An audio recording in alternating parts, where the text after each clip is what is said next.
Yeah.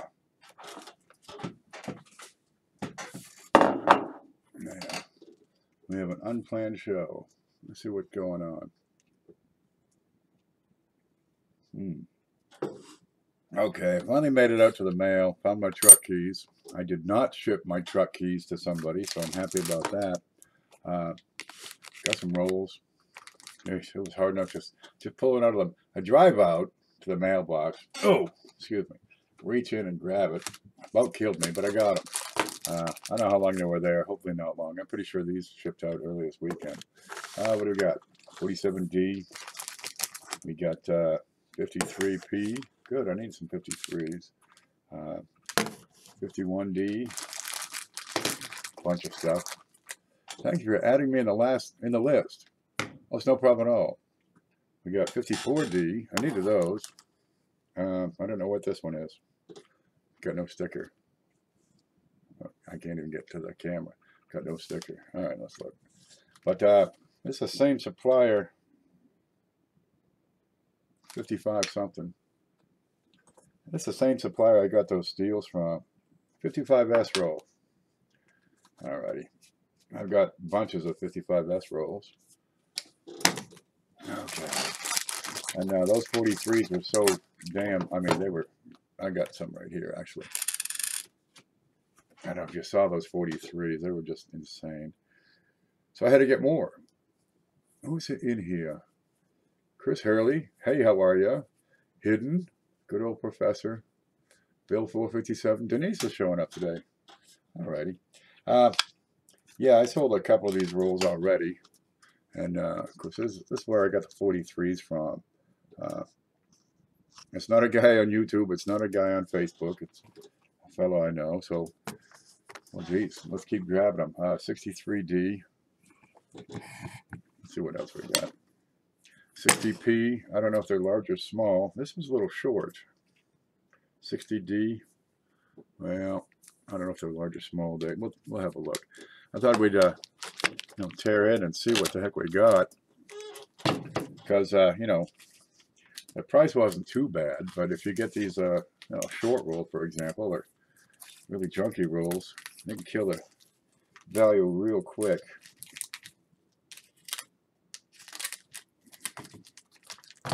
Well, why not open it with you guys? Because this is my night. I like to do BU rolls because you can put together groups, sets. Here's a 54. That's the next one. We got a 50S. 51S. More and more. It's like Christmas, isn't it? 53D. 50D. Let's see, 54S and a 53S. There you go. I used to get 54S rolls or 55S rolls for $4. Back in the day. That was a while back, let me tell you. And it'd be just gorgeous. These are, I'm gonna crack those and see what's in them. But I want to know, are they any good? Because if they're anything like them 43s, oh my, they should be just fine. Let's have a look. I'm starting to buy them. They're nice. You can go through them and check for die varieties. Sometimes they have not. Now that I went through the 56Ds I got from the same batch. An old man had died. The fellow went into, his wife went in and sold all these rolls to the dealer. And the dealer, he's thinking, somebody would pay that much for some shiny pennies? Because he doesn't deal in pennies. So I grabbed some up, sold some off, got some more. Here's that 50D. I've got a few marks here. Mint mark looks okay. But the 56D, I went through that roll and pulled out, a dozen double dies. Well, I pretty much want to look at every darn one of them now. Here's 50D again. These are mostly good. Their choice. They're not jam, but they'll be okay. What? Shut up. It's that damn cat. Well, a lot of times the first few tend to be a little beat because, if you're going to sample a roll, you take a look at the fronts. you know, whatever's at the top. We'll look at a couple more. Yeah, there's some betters in there. Yeah, I think I can do okay with that. But I was kind of weak in the early 50s. So I'm pretty psyched to get some more. Go to the middle. You got to. Oh, what do we got here? STU looks good. Eyeball, pretty normal. Liberty's good. Bowtie's good. And we'll be looking at that that D for sure. All right, there's an RPM. I think it's a 53D, where the RPM shows is a big fat D on the bottom. So I see that. I want to get a good look at that. What do we got? We're going to get some RPMs out of this deal? No, not on that one. How's this other one looking? Looks okay. Yeah, I could probably get some decent ones out of here. Sure.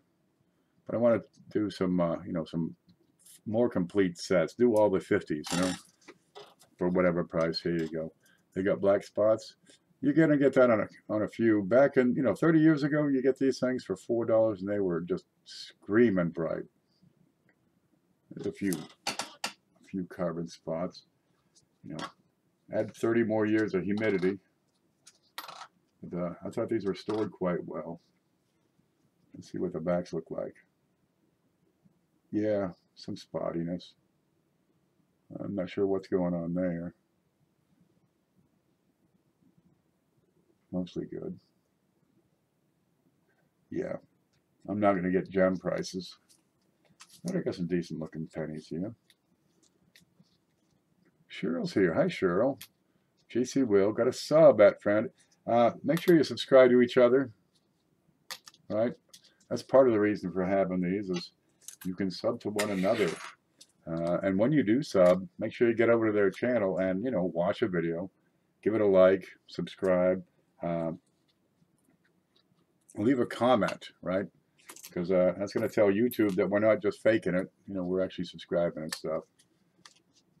Let's look in the center of this roll. Let's see if we got anything. The sides are excellent. No problem with the sides. Oh, you can't see that. Home. That's a big indicator. Was the where the coins stored well, where they handled well. You get these BU rules, and maybe they're in the paper, right? Here you go. That one's still in paper. Oh, I can't even guarantee that's a 54S, but hopefully it is. And sometimes that paper would be more acidic, and if it's in there for, you know, years, even if it's stored in good conditions, you know, humidity and temperature controls, you know, in an office or someplace where the people are regular, so that, you know, the temperature and humidity is kept around. What do you got? This is the center of the roll. Yeah, I got some spotties. That's not too shabby. But the paper rolls will leave dark areas. What's going on here? Is that that's just a little misaligned on that one. Okay. All right, these are run of the mill. This is nothing stands out. That 43 was slick though. Can't believe how nice those were. Let me get the rest of these in. Okay, that was the 50D. What do you want to look at next? Up to 50S. Let's see what it looks like on the side. Oh, looks pretty darn good. Pretty shiny.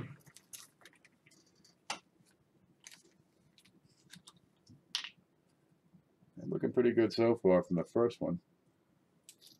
It's always an adventure to see what's going on. Yeah, a little bit spotty, a little bit streaky, but they got full luster on them. Yeah, okay. 63s. Where'd we go? Let's see, there's the first one. 50S, good shape. Not much for marks. The strike isn't too bad.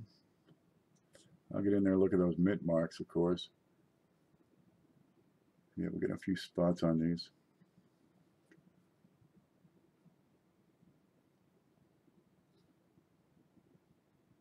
There's another one with that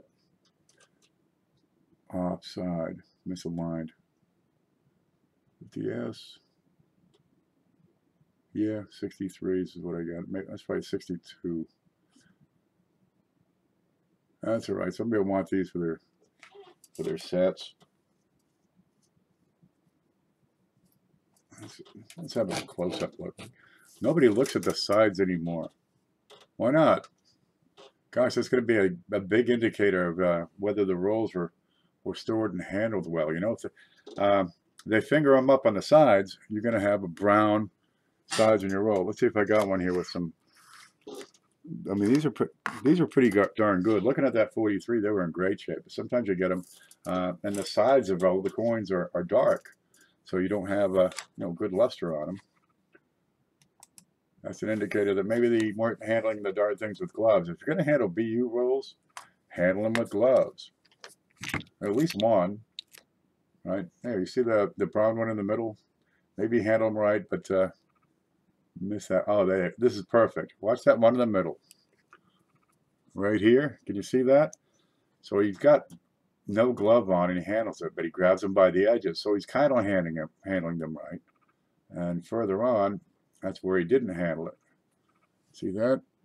The brown, that's from picking it up and flipping it and looking it over. And here it's shiny. So these are kind of stored, or kind of handled right. Let's go in and look at some detail. What do you got? 50S. Looks right. How many RPMs are in there for 1950S? Am I wasting my time? That one probably needs more attention. How's this look? That one looks standard. That's missing part of it. That's a weak strike. We got something going on the left over there. That one needs more attention. This one looks fairly straight. How are we looking here? That's a good sharp strike, really. Look for buys, check the eyes. What's the next one here? Eyes look good.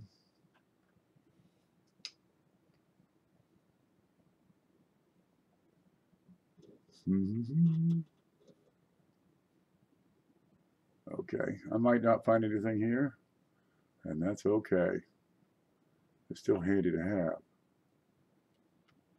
Yeah. So you get the B-roll, and you can go through and pick through them, right? Pick out the few best. And if you got one in here that's MS65, yeah, you're going to get top dollar for it, right? People want the best, and they're willing to pay for it. None on Wexler. 17 on BB. Okay. That's how it goes. 47D. Let's do an oldie. Let's look at the side. All right. Was it handled well? I'd say that was this has been handled pretty well. All right.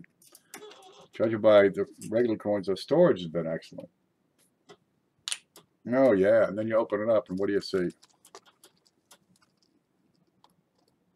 Can we see? I'll take that one out. Okay. Some good, some bad. Let's have a look at what we see here. Ready? You call it. Let me zoom out. And when you see that on the top coin, oh, yeah, big fat fingerprint. Probably touched one time 50 years ago. It's 47D with a big fat fingerprint all over it. Ah, that's a darn shame when you see that. What do we got over here? Front looks pretty decent. That B gets my attention.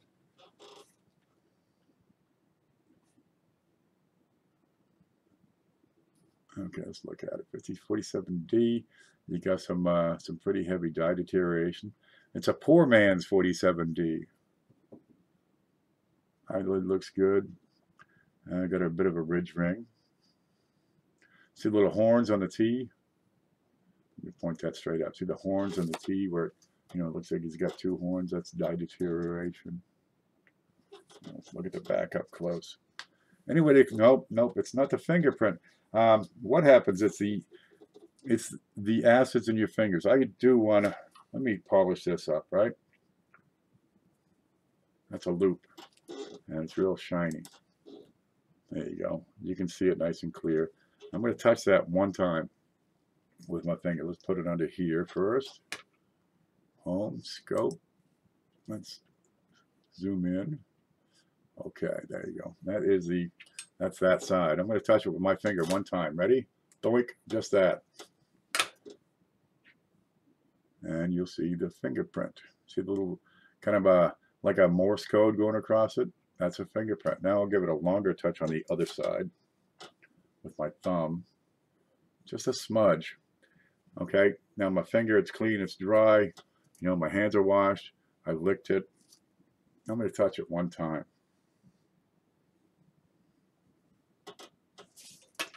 And that fingerprint just jumps right out.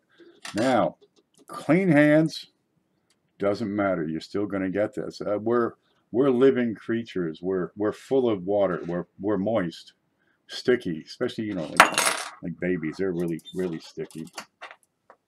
There you go. And even if you wash yourself 2-3 times a day, you're always going to leave. You can wash your hands, dry them, come back, and touch a coin and get that fingerprint on them.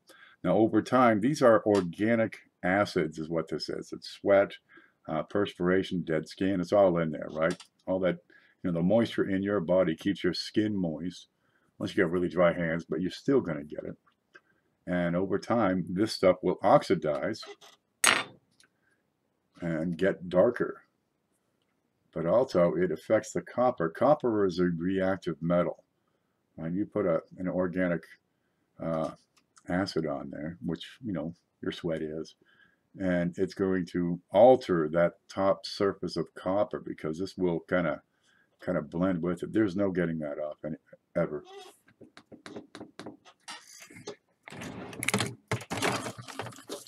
Brand new toothpick.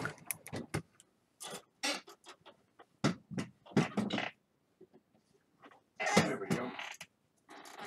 I'm going to put down some plastic here. Here's a piece of plastic.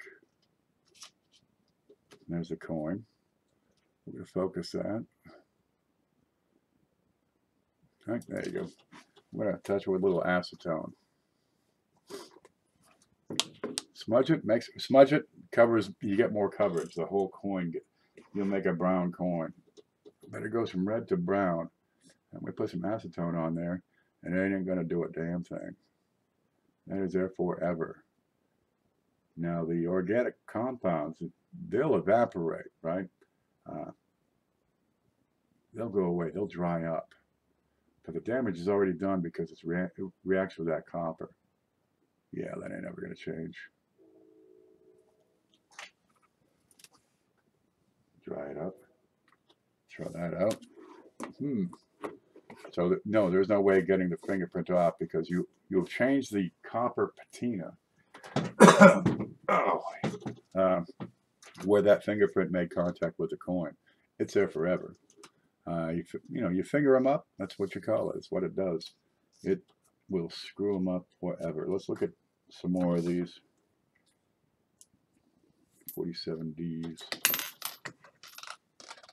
Okay, I'm going to say that one was probably, when it was filling the roll. The rest of these are looking pretty decent. All right, little spot, a few spots here and there. Sometimes you get good rolls and sometimes you get just junk. Yeah, there's a bit of a fingerprint. See how that one kind of smudged? So it's not no perfect dots over there above Liberty. Let's look at this one. This one looks like it was handled pretty well. So in the roll, sometimes you get these beautiful rolls, sometimes it's a mix, and sometimes they're just junk.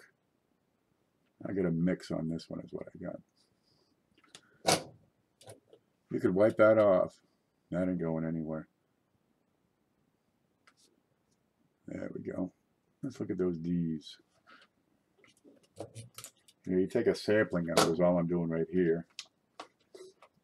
I won't know what's in that roll till I look at everyone. It's Schrodinger's roll right now. Let's look at this one. 47D. All right, now we got to It's a different from the first one. See, I don't have the poor man's on this one. Eyeball looks right. Liberty looks good. Anything up here? Not as strong, but still some die wear. Die wear, the D, bow tie. Don't forget to check his ear on Lincoln. This might need some attention. See above that eye lid? That might want to get some attention. This looks okay. Probably dark on that. Nothing to see here, folks. Okay, it's a mix.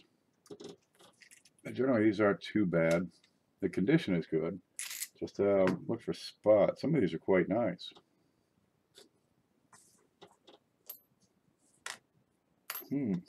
So you cherry pick the rolls. They're really awesome stuff. You know, you find 5 or 6 sometimes, and that's going to be good enough. This is a bit spotty. Yeah. Date looks fine. I can turn that right side up. There's another one. See, it's spotty.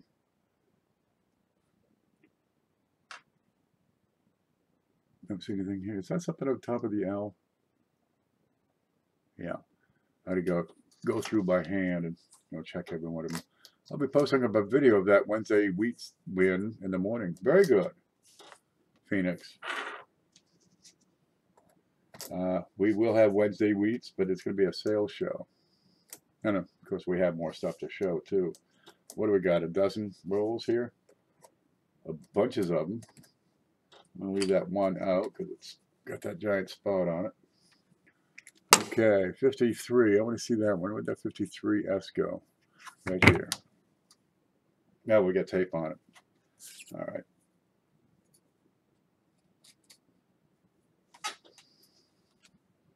Let's crack her open and see what do we got. Yep. Now, if you're looking to sell coins, all right, you can make decent money doing the wheat roll thing. Now, you only got 30 dates that you're going to get the wheat rolls in at decent prices, because you get once you start getting back into the 40s, they get pretty darn expensive. $250 for the roll. You open them up, and if they're not all sharp, you lose money hard. But you can put together decent sets, decent groupings, have all the 50s. Those early ones, 56D, 57D, 58D, you get $1 a piece. All right, but it takes a while to sell that many. You got to have a good audience. You pick up rolls of 50. You got 10 people that watch you regularly or follow your stuff.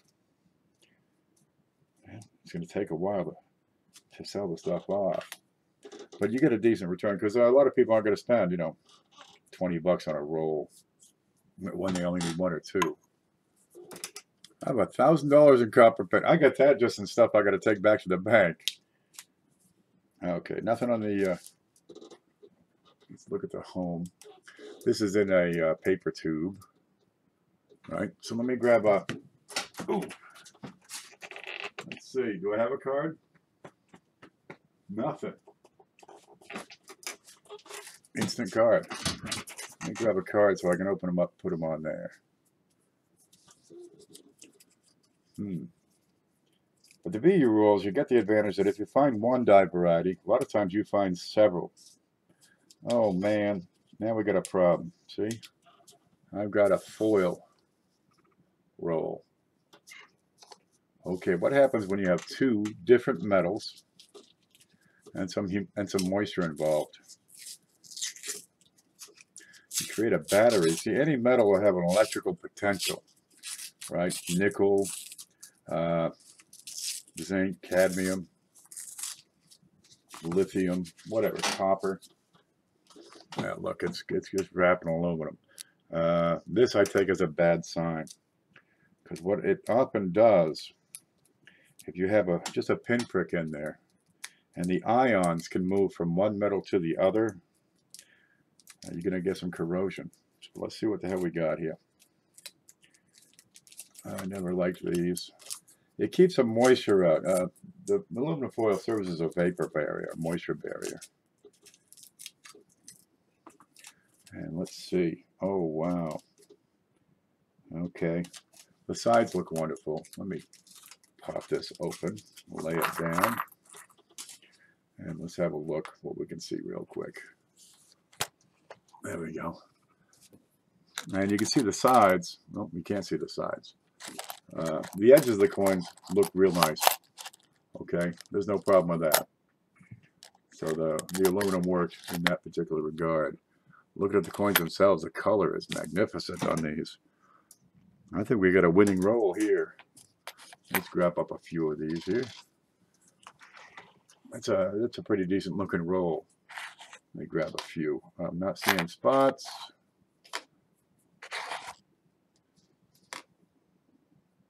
Okay, a few spots. Some of these look quite nice. But you get into the higher end uncirculated, and it's like you know, gems, jewels. You know how they look at a diamond, a single diamond this big, and scrutinize it. That's what is done when you get into these top end BUs.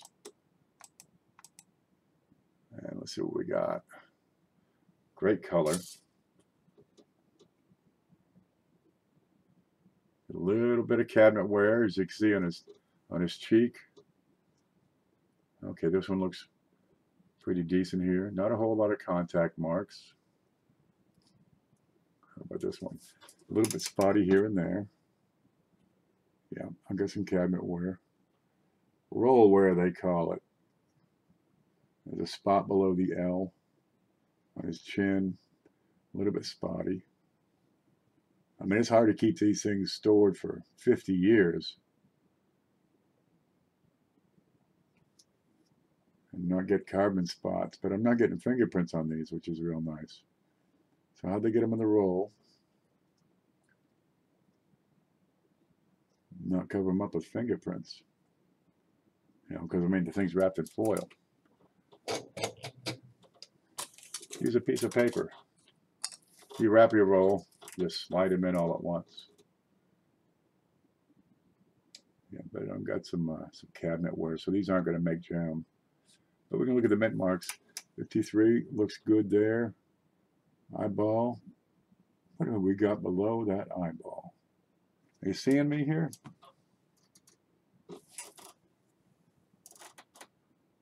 Right down here, right down there. That wants attention.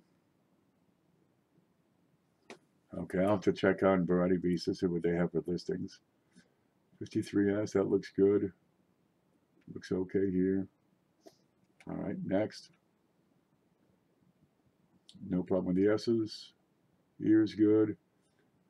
And another one. You see this almost like a circle over here? So I don't want some attention. Trust looks right. No buys. I like those brand new buys. Right? You got BU buy cents. You get a couple extra dollars. Nothing on that one. So it is pot lock. Yeah, this one's got some contact marks I don't like to see. They get brand new buys. They eat them up. Looks right. Little MD in the chin. Eyes good. Okay. Let's look at the back on those. Hey Ed, how are you? Got some BU rolls in. Got the mail. Finally made it out there and checked it. I did not walk. I drove out. Curtis, I have your email. I haven't looked at it yet. Of course, I just got up about 5 hours ago. And the backs look okay. Fairly unremarkable. Great shape on the coins as far as the luster, but this is not a super roll. I've had super rolls. A little bit of spottiness. Yeah, these would not be choice. They would not be very choice. They'll be just BU. Is it a bugs in the wheat? Let's look at that again. I've got a bug in the wheat here.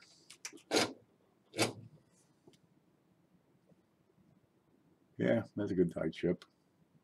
Great. Is this all it's going to produce? That may well be. You get that. Put together your die chip collection. A single die chip really doesn't bring a whole lot of premium, but if you get a whole collection of a die chip a year, or if you can't get a die chip, you'll find a die crack instead. These are okay, but I wouldn't say they're wonderful. Some of them look quite nice. But put together, a collection, a complete set of varieties, and go from there.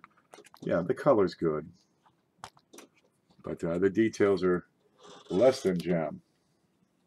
Alrighty. Now I got this open. What do I do with it? I'll put it back in the tube. Yep. Be gentle. They're mostly clean. I got some spots on them. Here's one of the spots. Home, scope. There you go. Spotty. I mean, the condition is good. They're uncirculated. I mean, there's some finning over here. See that on the edge? That's a big hint. You get the die chip, but they're covered with spots. This one. How's the front look? A little streaky.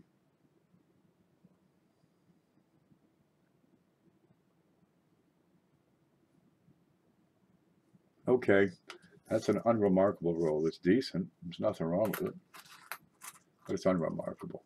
Lots of bag marks. Some, you realize this little camera really explodes them, right? And I still haven't found that tape measure, that measuring device.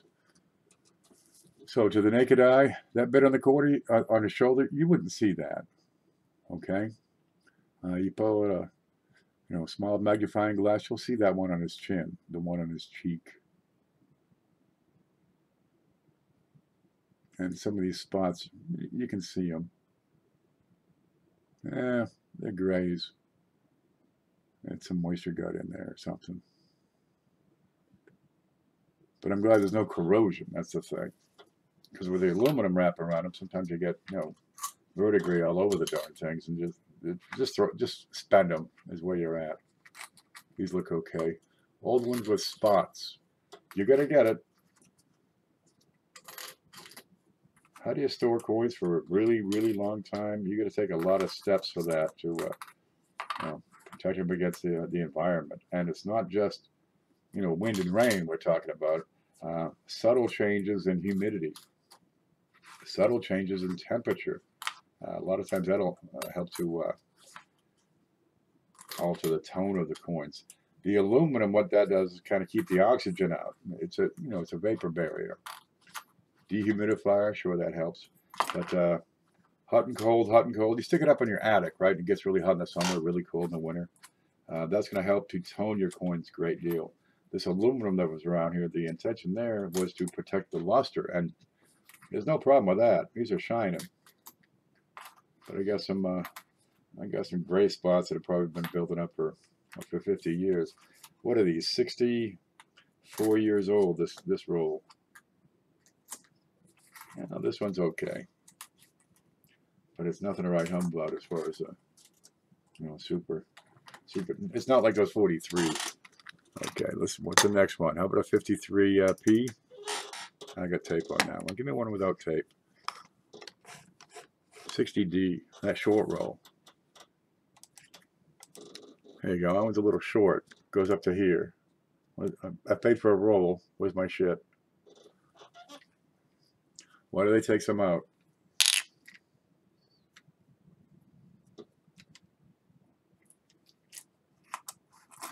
Let's have a look.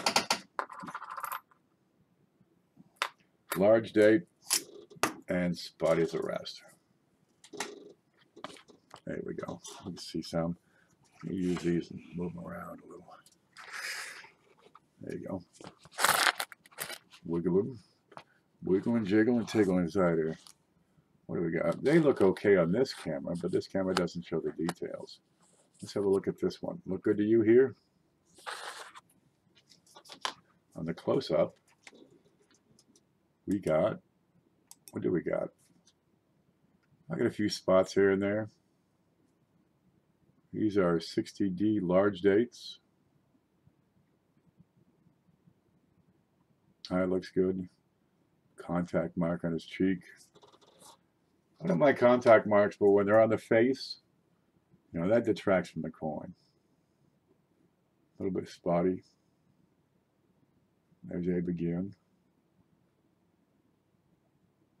It's not ruined. I mean, these are bright. But I needed some 60Ds anyway, because I want to put together some sets of 1959 to 1981s. Let's have a look at that mint mark. These have probably been shacked, judging by the fact that there's a few missing. You have tin in them pennies, so with that. Yeah, these are 95% copper, 3% zinc, and 2% tin. Well, up until 1962. They took the tin out in 63. Okay, this is unremarkable otherwise. But that'll make a good set for, 50 different dates. Because, I mean, I've got, lots and lots and lots of them. And I've sold them off before like that, Get the whole set. I'll be you. Shiners. So you can have a decent batch for your album. What do we have here? 60D. Oh, with an RPM. Isn't that pretty? Can you see that? All right, I gotta do this. This is why. This is why. Now we got some good stuff. Let me roll that up just a hair so I can angle it and get the light on that upper, on the upper serif on the D. You see a split. And it's gonna be hard to get the light in on that. Bring that over. Turn it around. And let's see what we can see. Can we see that? You can just see, maybe, if you know what you're looking for, you can see that split serif on the upper part of the D. So that's one of them there, RPMs. In 1960, you got, 120 or 140 or 240 of them. There's another one. What do we got on this one? So good.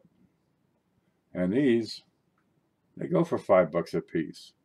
And that's no fooling. Where's that one? We got one there? I gotta focus. Focus. Hocus focus. Yeah, that's a split on that one. Well, I like that. That's 4 of them. Let's check some more. You check 4 and you got 4 RPMs. This looks like a tilted right off. There. A lot of times these rolls have been together since they got originally assembled, at a bank or a rolling company way back in the day. So if you find one, a lot of times you find several. Yep, notch. You get a notch in the upper serif of that D. Nothing else around it. Yep. Here, a notch in the upper serif of that D. What you got here? I don't make anything out on that one. Notch. That was easy to see, I think, on that one.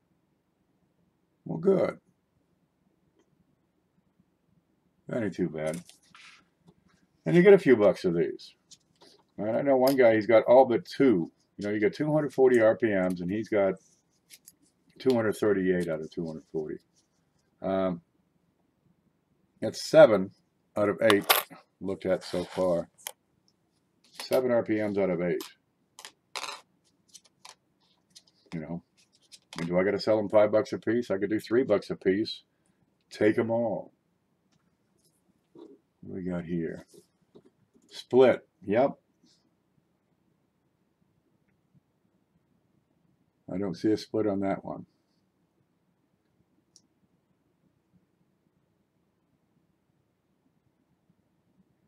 No split. Split on the lower. Okay, now I got 2 different RPMs. And I get 3 out of 12 with a normal D. Yeah, it's a lot of work to get those RPMs. I mean, it takes a long time. We got 2 RPMs, and we've got, what is it, 4, 8, 9 out of 12. 75% of these have RPMs. That's a good roll. Look, there's more. I want to split. Give me a split in the lower. I'd have to look. I'm not seeing it there.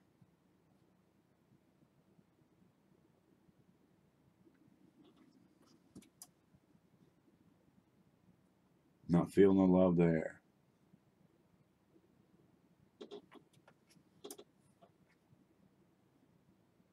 Split on the upper, right there. Yep. And the last one. Split on the upper. So that's 2 for 2 on that one. Okay. What do we got? 4, 7, 8, 9, 10, 11 so far out of 16 RPMs. Good attribution work, man. We got some good stuff in this pile. Huh. What's the next 2? I don't have, this is the only next 2 I have in this roll. See it? Do you see it? I don't see it. Check the eyeball. Oh, big one here. Yeah, big split on the lower serif. Okay, that gets attention. Well, good. I'm going to roll with a bunch of RPMs. All right. What did I pay for that roll? $1960D. Be cool if I find an RPM. They may well. Do we want to go through the whole roll? Because I got it right here. 1960D penny roll. $1.40. Yeah, I could sell one of these, spend the rest. Yeah, let's go through the rest. I can sell one, spend the rest, and still, you know, I'm up a few bucks. But something like this, when you find these rolls and you get, you know, several RPMs, because I got the 56D roll from the same fellow. That what I get a dozen DDOs out of there. They're minor. They get the eyelid is all it is. You can start together, you know, you put together a library of these things. I mean, I got a bunch of 57D DDO number 1s, for example. What do you got here? That one looks normal. This one is hook at the top, you see it, and the bottom, or just the top. So now you have essentially a product line. And you can get $5 easy enough. Sometimes you get more for these. That one I question.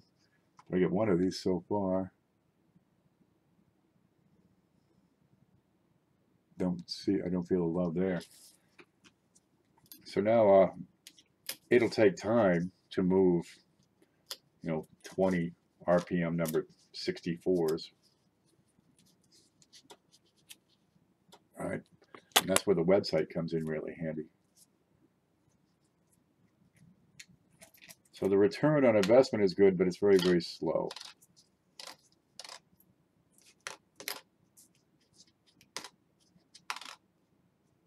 I got to cut some more of these cards up.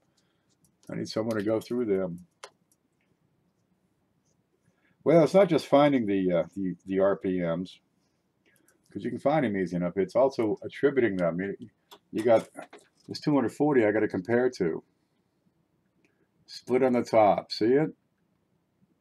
That's a split on the top. Would it be dumb to find an easy die marker?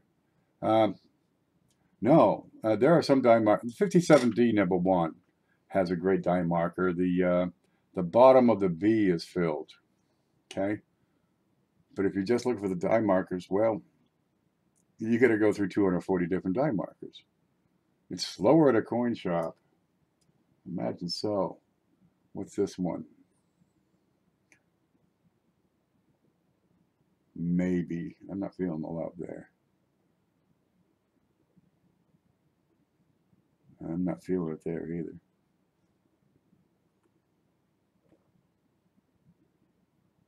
Looks regular. Big split on that one. Can you see it? Let me try to get the light better on this one. It's tricky, but that's a split upper serif on that one too. Yeah, so that's working so far. What do we got? We got about 15 so far. Maybe a Woody look to them. These were fairly normal. Oh, for the roll, yeah, no problem at all. When you get this, a lot of times these are all the same. You know, I got the roll that had all the 57 D RPM DDO number ones. These, a lot of them look like there's two different RPMs, the upper serif or the lower serif. So it makes good sense then just to look for a single die marker when I go to attribute these. Once I attribute one, and I can get an easy to discover die marker, yeah, I can. This is, that isn't. Right. What kind of scope do I use? Curtis is a group. It's called YouTuber Coin Community. It's on YouTube. No, it's on Facebook. And I posted a link to this this camera. I paid $27 plus shipping for this. Right now, you can get a clone for $21 shipped. Right, 1000x USB, a couple of megapixels. They do the job. They do it quite well. Several people have an identical scope. I'm going to focus again. Let's see what more we got. Maybe on the bottom. Not feeling it there. We got here. Fingerprint. Split bottom. There's another one. Split top. See it? That's an RPM. And just tilted a little bit is all it is. The guy just, you know, wiggle. He swung, hit, moved 1 foot, and you have that little RPM. Small date. These, that's a large. What's this one? That's a large. That's a large. That's a large. What's this one? That's a large. I don't see anything on the mint mark. That's a split serif and a large. Yeah, so we get a bunch of these. Well, good. I mean, for $1.40, I got 20 RPMs worth $5.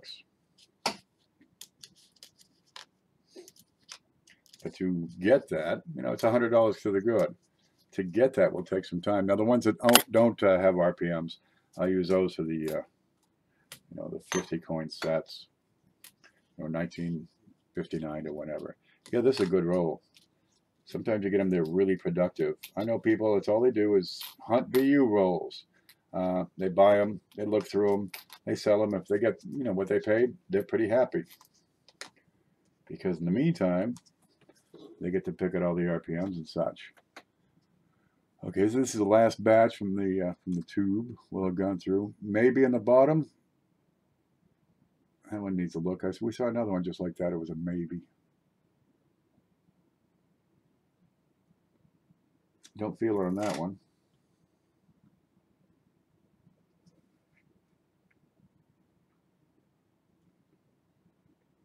Not feeling it there. That, I think, is likely. Yeah, that's a split top.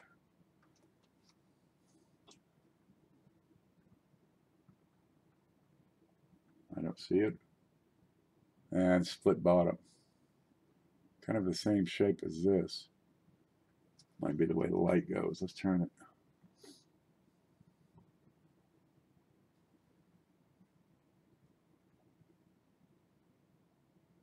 That's a possible. Might move to probable.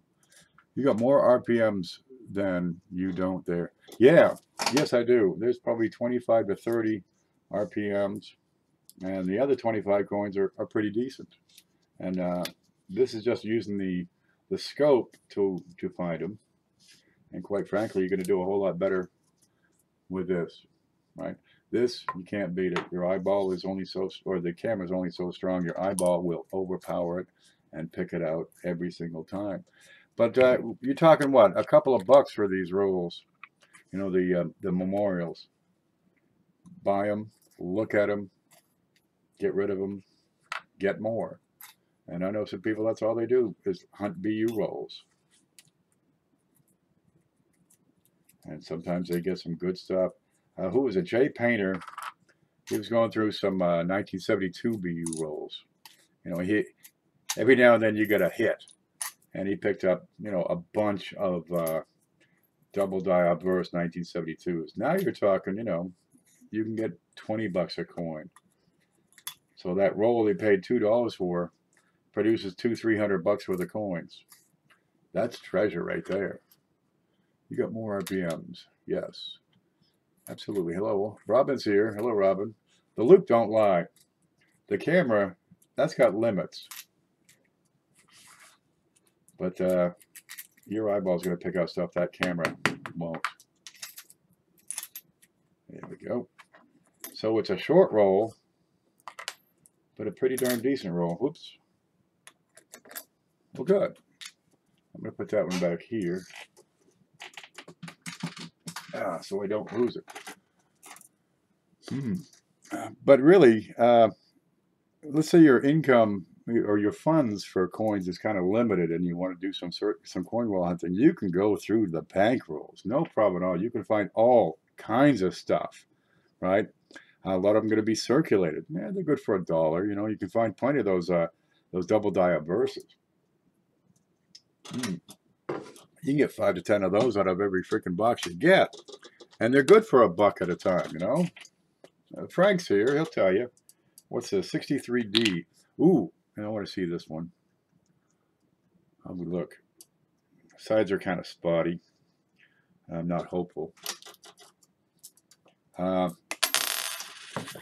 you only find one at a time. Oh, I want that little card. All right, with these BU rolls, yeah, they're going to cost you 3 times as much. This is what we got for the 63s.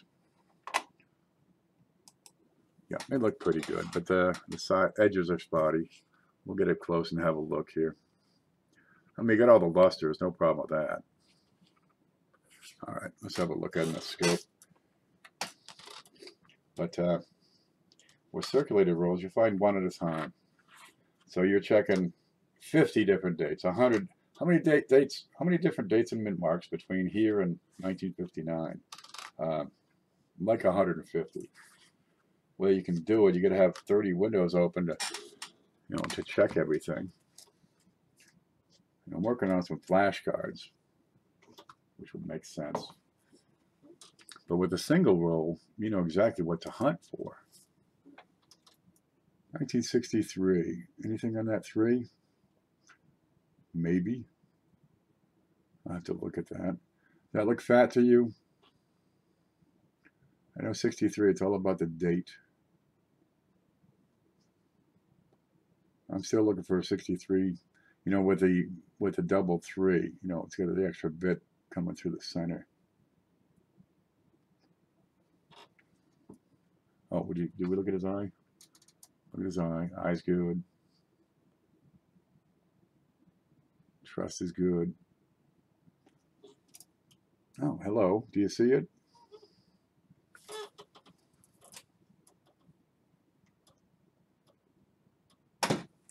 One moment.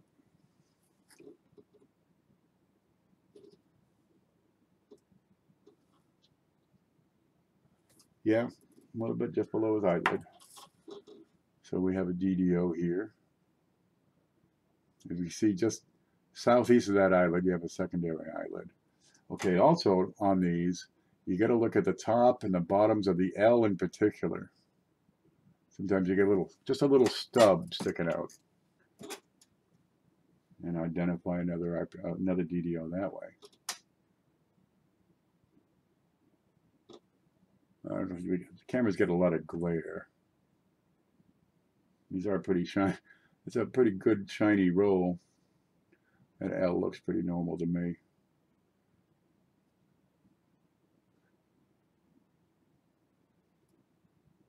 That wants more attention, I think. 63. Look, another one. But that one, is it the same or is it different? See this eye? He's got a secondary eyelid. Is that the same or different than that one? That one seems a bit longer.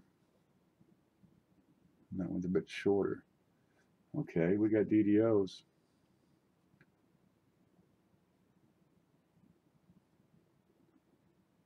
Three looks right. 3 looks right. Let's check the Liberty here. I don't see any bumps. No bumps. Well, we got 2 DDOs. Not too shabby. Who wants to run that up and see which one that is? To complete a set. Let me roll back a little bit. Maybe 2XI. I have a hard time seeing the L. The L is tough. I got some 61s. I went through a roll. I pulled out, I don't know, 5 or 6 of these RPM number, whatever. And it's just a nipple above the L. And it's tiny. But these look pretty good. Let's zoom out so we can see what kind of shape these coins are in. Now, 63, they took out the 10. So you have a little bit different behavior here. A little bit spotty here and there. A contact mark. Fairly decent shape.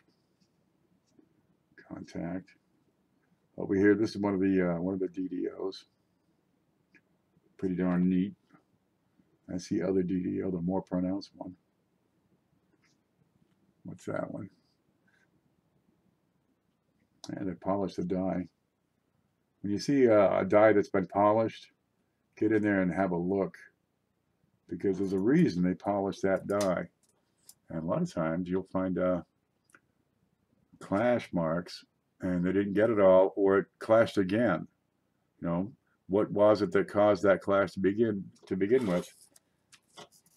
And if they didn't fix that, it'll come back. So you get all these polishing marks as well as the clash. The 2 DDOs we found are the 2 in the lower right here and right there. And they're in pretty darn good shape. Let's see if we can get this to focus right. So what is going on that made that clash? And if it's not solved, get in there and look again. I'll flip those over, those 2 on the left, because that's the ones that had the polishing marks. And see if we get anything on there. Okay, let's look at bay 3, bay 4. On the reverse, you're going to find the head clash down here. Okay, nothing there. And you find a lot of times clash marks in bays 3 and 4. And figure a diagonal line this way, matching that coin. I got nothing there. And over here would be his front. That'd be under his chin. And this one's neat because if you get a really strong clash, you'll see letters of Liberty in those first 3 bays. Those look clean. No head. No head. But hey, we got some DDOs in that roll. Well, good. Check FG. And always check your FG.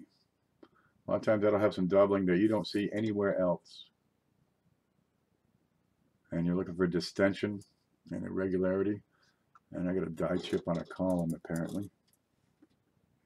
And that FG looks normal. Maybe. Okay, that'll need more attention.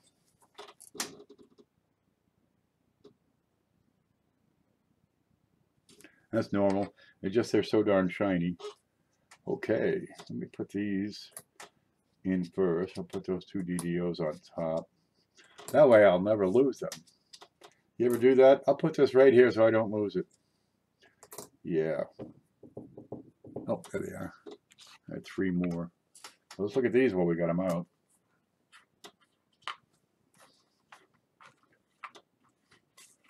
This is the same roll. And we want to look at that eyelid. Yep, we got another one. Can you see it? Not with that brightness.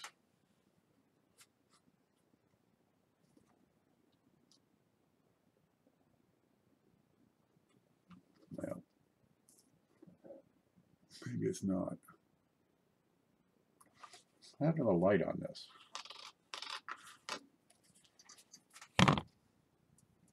Put on that blue book rather than the black card. There we go. Okay, nothing there, I think. Next one. I'm not seeing it. Next one. I'm not seeing it. Maybe. Looks normal. Date. Darn shame. Looks good. Liberty. Top and bottom of the L. Top and bottom of the L. If you can't see it easily, change the way your light hits the coin. Right? A lot of times just that all by itself will make it easier or harder to identify features. Where'd that date go? You're good. I keep looking for that doubled 3. So far, nothing. Okay, that's what we got in that roll. So there's more in there. I would spend hours looking for a coin. Dude, that's what I do. There we go. Let's set those aside. That's a winning roll. You know we got stuff in there. How about 54D next? 54D. All right, probably handled without gloves. We got tape on it. Double in Liberty. They're out there. They really are out there. There are strategies and tactics to employ. If you find a dealer, you go to some guy and say, hey man, you got BU rules? Oh yeah, I got a whole bunch right here. Take what you like. Try a sampling, right? 5, 10 rolls. Spend a few bucks. Try them out. If they're really fucked up, go on somewhere else. But when you start finding stuff, maybe they're superior shape. I got 56Ds. Went through them and they got little extra eyes. It was a great roll. But when you find a dealer and you're finding, oh, these are pretty nice, and you're finding die varieties from that dealer, hit him, because it means he ain't looking, he ain't checking. Maybe it's not his thing. Maybe he doesn't know. There are dealers that don't know or care about die varieties. So if you start hitting them, you start seeing them, chances are nothing he has been checked. We get 54D here. 54D, real pretty one. That looks perfectly normal. So it's a way to, improve your chances. If he missed this one, he probably missed the next one. Let's look at we. Kind of thick.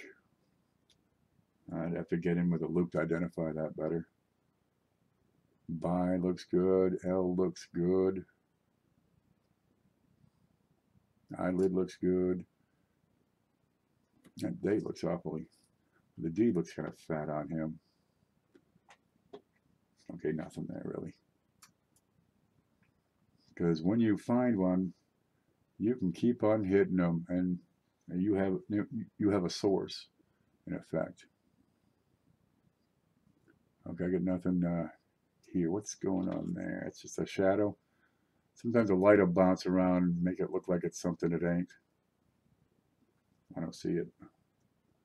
So the more you do this, the better you get, because you can interpret the shadows and the brightness and the dark. You can interpret your camera. That wants attention.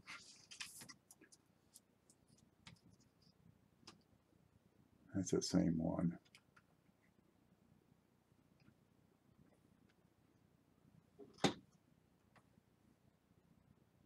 we're looking through the digital camera, it's different than looking at through the, okay, I don't see anything.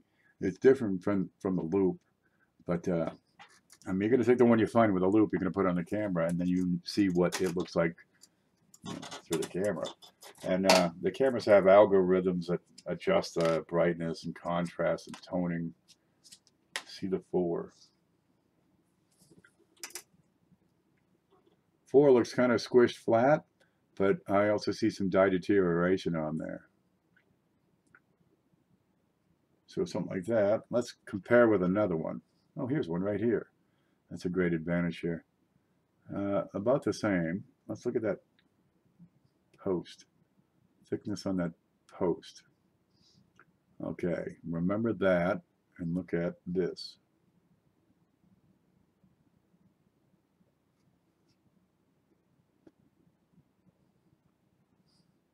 Maybe. I'll take these and look at them separately. The 4 is dye deterioration.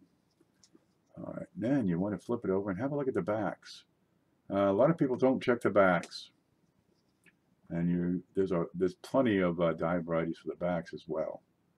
But if you don't flip it over, you're never going to see them. And a lot of people just look at the fronts. They look at the, what do we got here?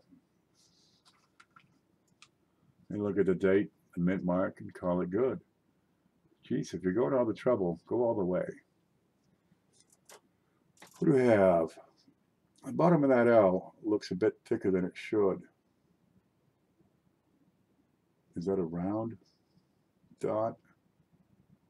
And what you're seeing here is machine doubling. And you're going to look at the characteristics of machine doubling. It doesn't create notches. It's flat. It can be angled and flat, but it's still flat. Because the dyes, well, they bounce, right? And they don't have the force in there to complete a strike, so it just kind of bumps the strike is all it does.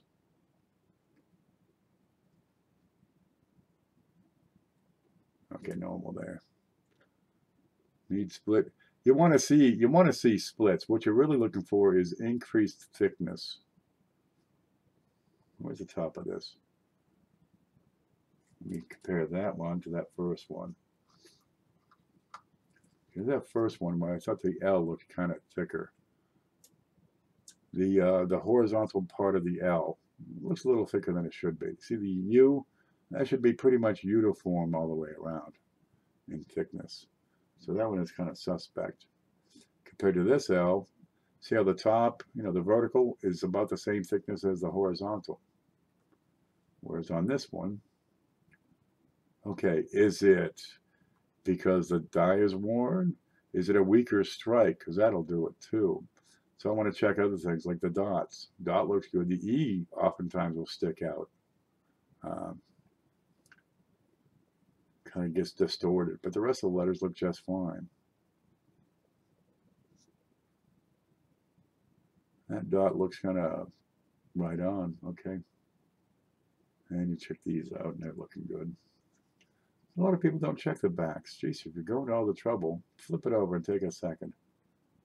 Because really that's all it takes is a second. And how we look on these. Those look sharp.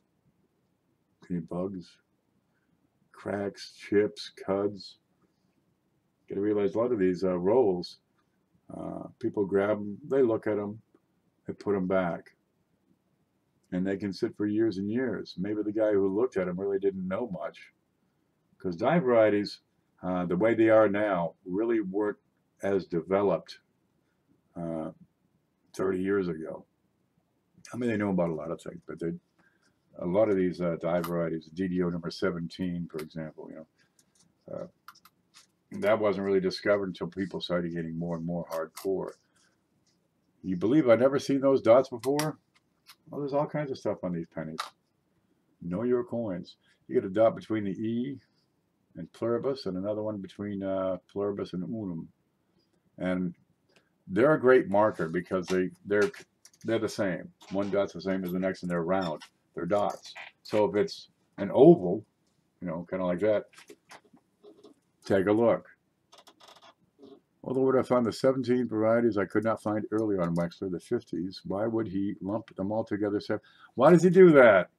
he's just a man, just like anybody else. He's doing what he can. He's doing a great job. Man, it takes a lot to put together that many photos, and he's doing it mostly independently. Now, he does have a little help here and there. Sometimes you see other people's photos.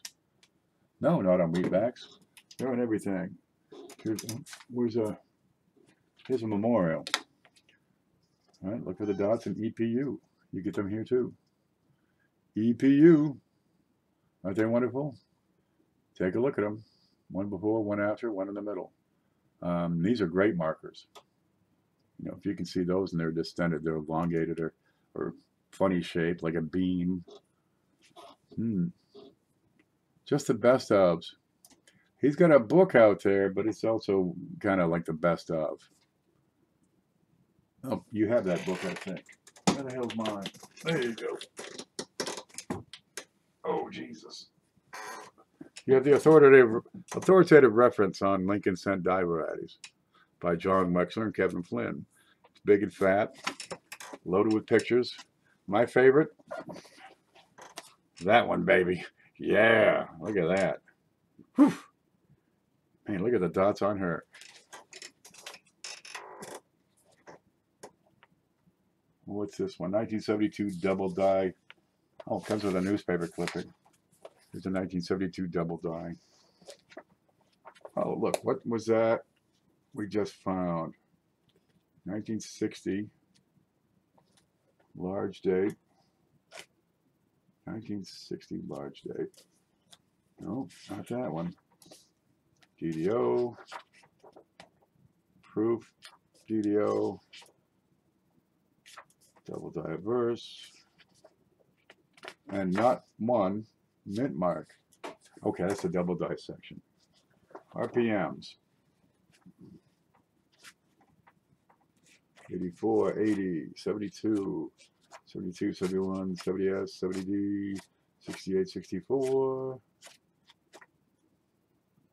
Went too far. That's the double dissection. Where are you?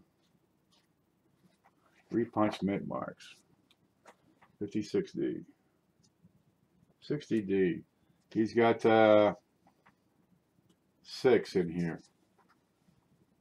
Lincoln Cent RPM 4, 5, 6, 1, 2, 3. That's it?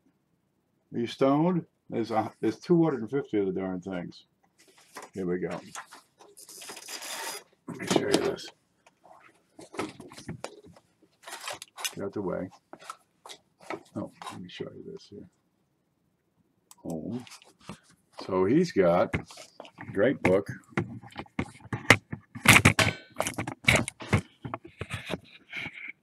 Okay. There's Lincoln's. There's a 1960D RPM number 1. Okay. Here's RPM number 2 just below there. All right. Here's RPM number 3. You see the big D over D. That's a clear one. This one's kind of sideways. See how it's so much thicker on the left side. And you got 3 more on the next page, quite similar.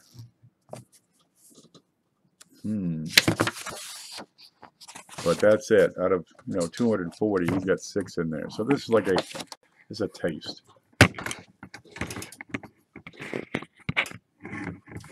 I mean, it's a fantastic reference if we got nothing else, but it's not a complete.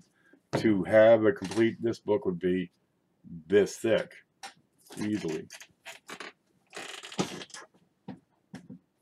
Yeah. And some of these lesser, more minor varieties, they're not as easy to find. But there's the 54D. We got a couple things in there to look at. Who knows? How about, let's look at these 51S. What do we got? We got a plastic tube, can't see through it. See the dark line, the dark stripe? I don't like to see that. P11X. That tell you anything? Whoa. Let's have a look. 51S. Oh, they look just beautiful. Let's make it dark. Pour a few out. Have a look. Spread them. Great color. Some of these look exquisite. Oh, good. I like a better roll. Let's have a look at a couple of these, huh? I'll put a couple up here. I'll try to have them heads up so we can see them right. 21 people watching.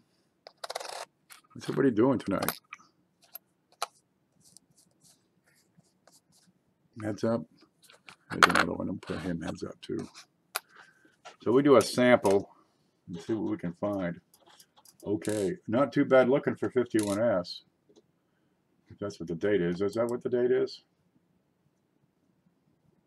51S. What do we see? That looks right on. Eyeball looks right on. Trust. What's going on with that last T? That last T wants some attention. That might want some attention right now. Ear looks okay. And over here, Liberty. Nothing on the L. I. B looks pretty good. E-R. T-Y. Look at that T again. What do we got going on? Is that an MD? It's extra metal on the top. Let's compare with this one. That one looks quite normal. Even, square. But this one is, where the hell did it go? It's got a bit of a blemish or something there. Okay, maybe we'll see something there. I'll look at it later. 51S, good and sharp. Eyeballs right. We looked at that. There you go. Right here, you see that. That's my pointing stick. Oops. That's what we're talking about is die markers. You'll find this same pattern of these two gouges right on either side of the R. You'll find that on other coins, other 51Ss. I bet you we'll find some on some of these. That T looks good. Eyeball looks good. Date is great. Liberty is clean and sharp. All right, next one. A few tiny blemishes. Check out the contact marks. These are looking pretty sweet. 51S.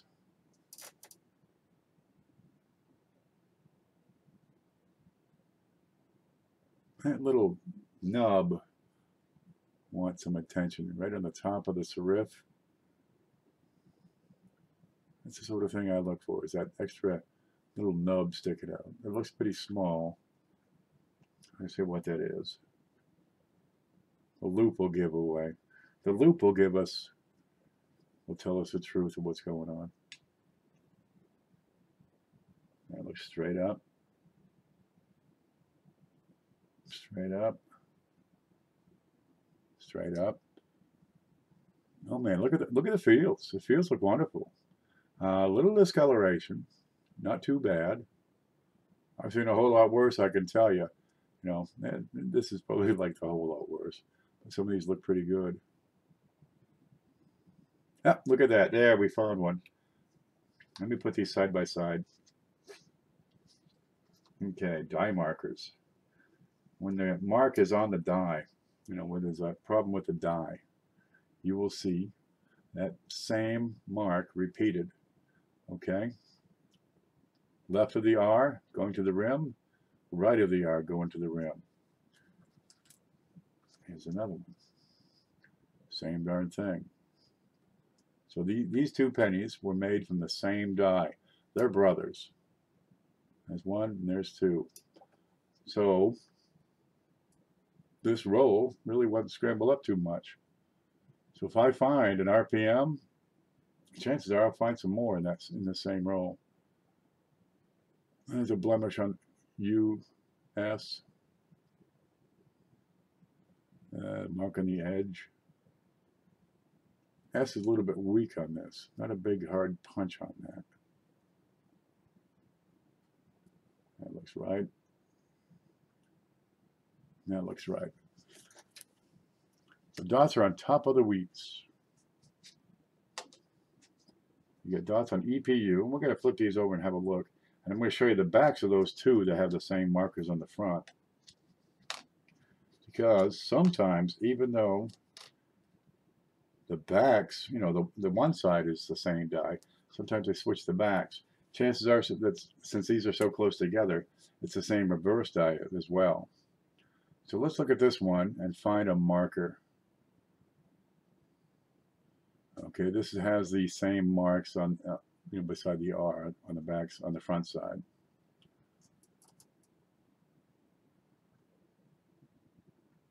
Let's find a die marker.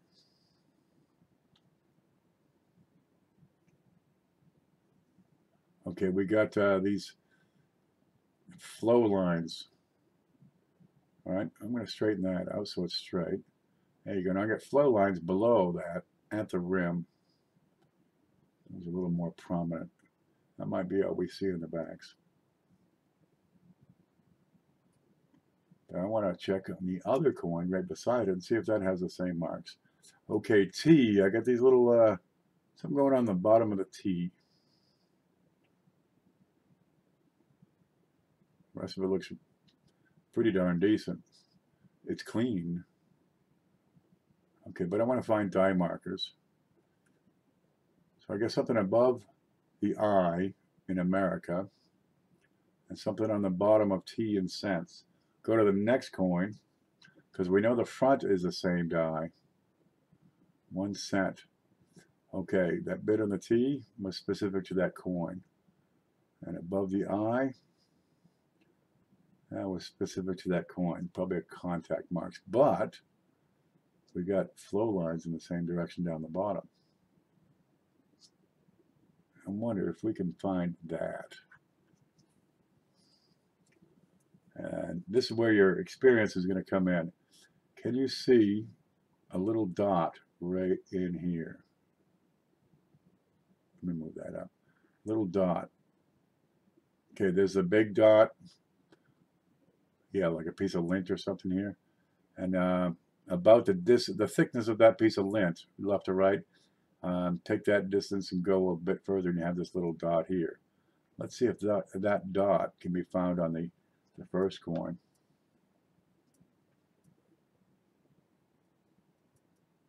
And it should be somewhere around here. There's the stem. And this is where, you know, it gets nuts. We're about equidistance between the stems and the width of the rim away from the rim. Yeah, we could do a grid system, which would put it right about in, oh, it's going, right about in here. So that might not be a die marker. Okay, but we got some similar flow lines at least. But those are off the same coin. You out of here, Dragon? Gonna go show SJ some love. Oh, say hi to SJ.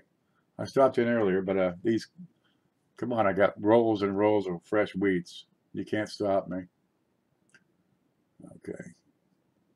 Anything here? They're round, even.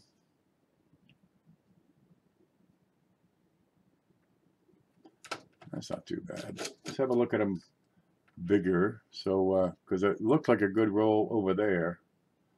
Over here, you can see they're in real good shape. Yep, that went away.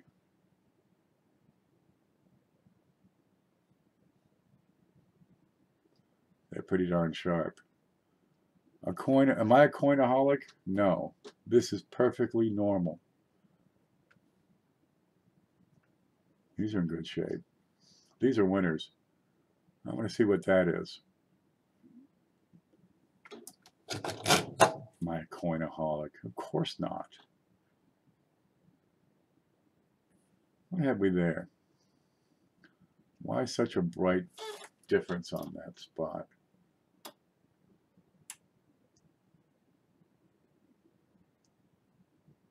Beats the hell out of me. Judging by the gray spots, I'd say that was a contaminant that created that bright spot.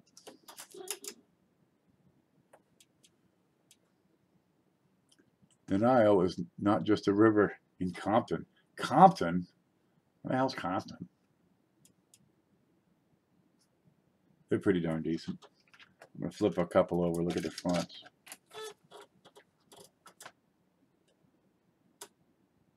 So these aren't quite 65s with the dots or, you know, those little blemishes. You can see that they're bookmarks. And the spots. These are probably 64s anyway. At the very least, these are BUs without a doubt, and choice at that.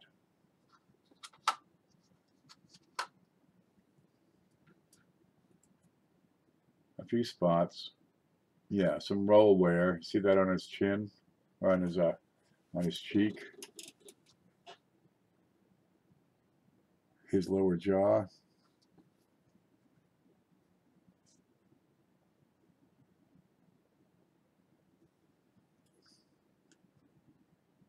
They're mostly pretty sharp.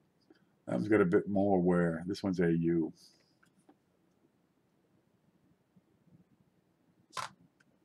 That one will go. Okay, let's pack them up.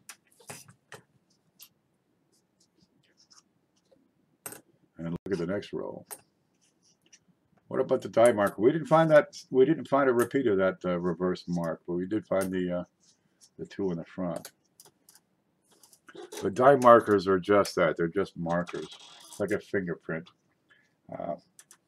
They don't add value to a coin by any means. These are the microscopic details that help you identify a coin positively.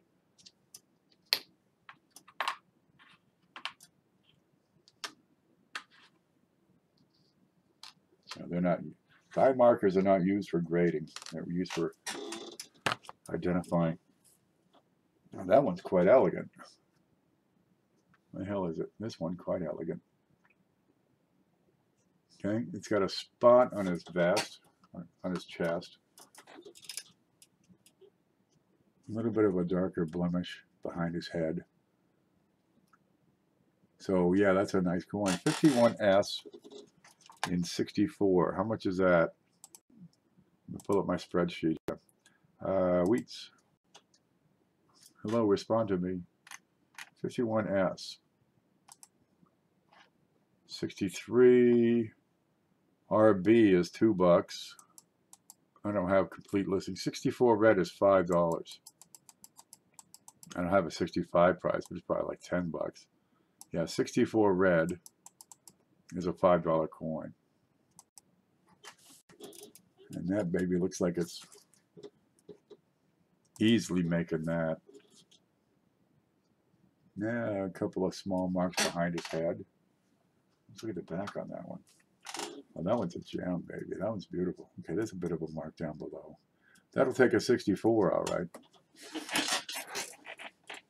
It's been good, Bill. You leaving, Bill? You can't go. All the plants are going to die. And some of these are quite nice. I got a bit on his chin there. A few spots. A couple rug marks. That's a solid 64. What's that on his temple? We'll have to look. Yeah, a little bit spotty. Yeah. The humidity came and another penny was on top of it, so you get these arc marks.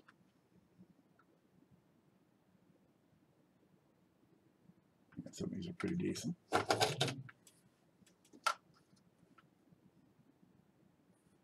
Okay, ready? 51S. Looks right. 51S. How the fields look on this one? That's that good one I was looking at earlier.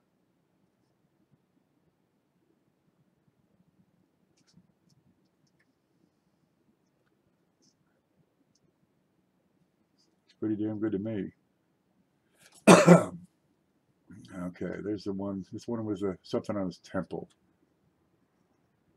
This little contact mark, I guess. S's are good. Not seeing any RPMs. I want to see RPMs. I want to see an S beside an S. That's what I want to see.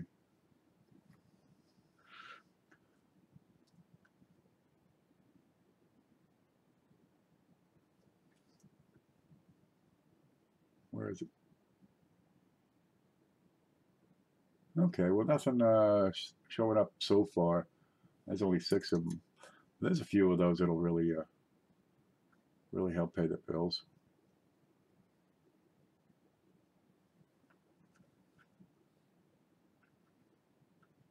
What the hell was that?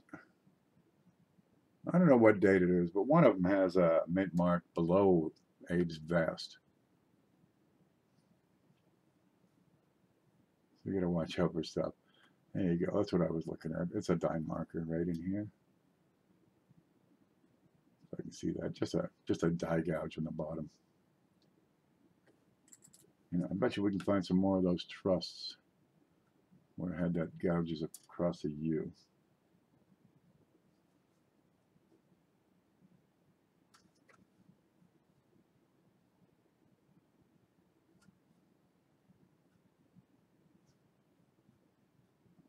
Yeah, there's another one. See that? Same as from that last batch of 6 we did. So they're out there. But like I say, you find one, you'll find several. So if you don't hit, well, you still get the BU roll. You can part them out one at a time over a long time, and it works out pretty well. Or just flip the hold on roll, let somebody else take their chances with them. But if you want a good scores for yourself, oh, I left a few out. You want to get those rolls that were, you know, sitting around for a long time. And when you find somebody with BU rolls, test them, check a couple, do a little sampling. Because when you start finding stuff, man, just go grab them all. What do you want to see next? 50D? Oh, boy, that looks good. Those look really clean. Those look real clean.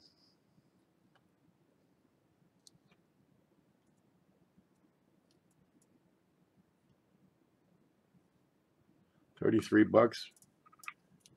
That's a lot to spend on pennies. Oh my. That's what I get when I pop off the lid.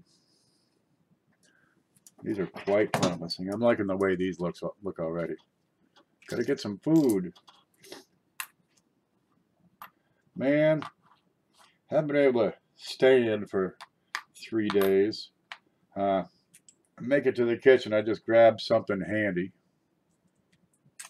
Been living off Chef Boyardee. I always keep a few cans of Chef Boyardee around. I learned long ago, keep them. Because if you have to, you can just open it, grab a fork. What? Heating it is not going to make it taste better. It's Chef Boyardee. But for those times you can't get around easy, or you just got to have something right now. Yeah, that's what that is. So I've been eating that.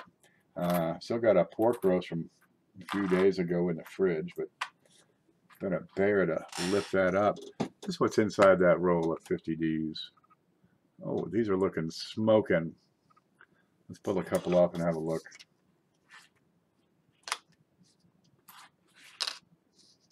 You know, there's those times you just don't want to cook for an hour. What am I going to do? Make a meatloaf? I can't stand up, for Christ's sakes. You know, grab a sandwich and go.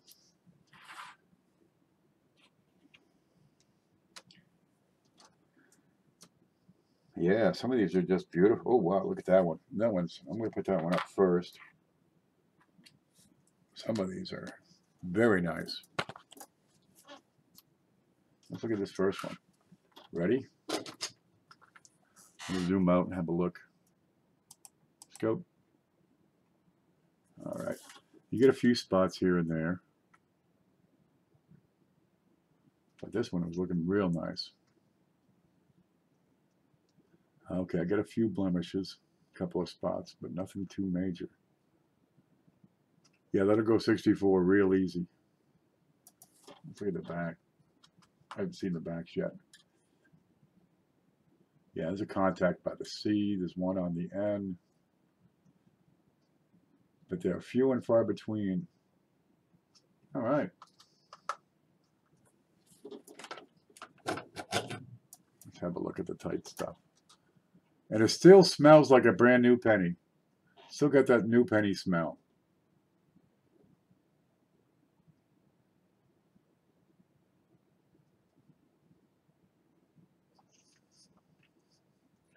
looks normal.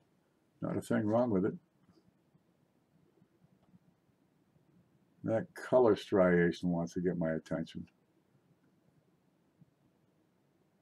I'm going to guess those are polish marks.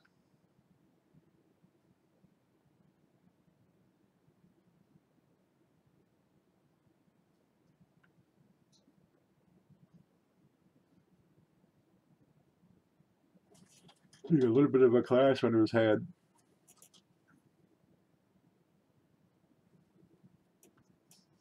That's not a woody.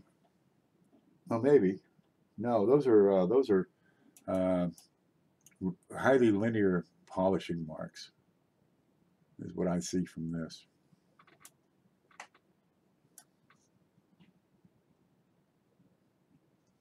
Yeah, it's not discolored from with your naked eye. It's just under the scope, and a lot of times it's just scratches on the die from being over polished.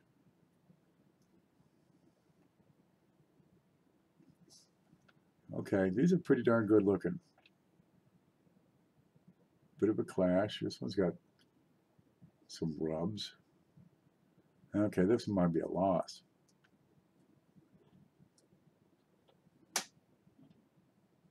Oh, just a few contact marks under his chin. Date looks good. Some of these are quite nice looking. Yeah, I'll pull some 40. I'll pull some 64s out of there. Maybe not this one. But no RPMs as yet. No buy errors as yet.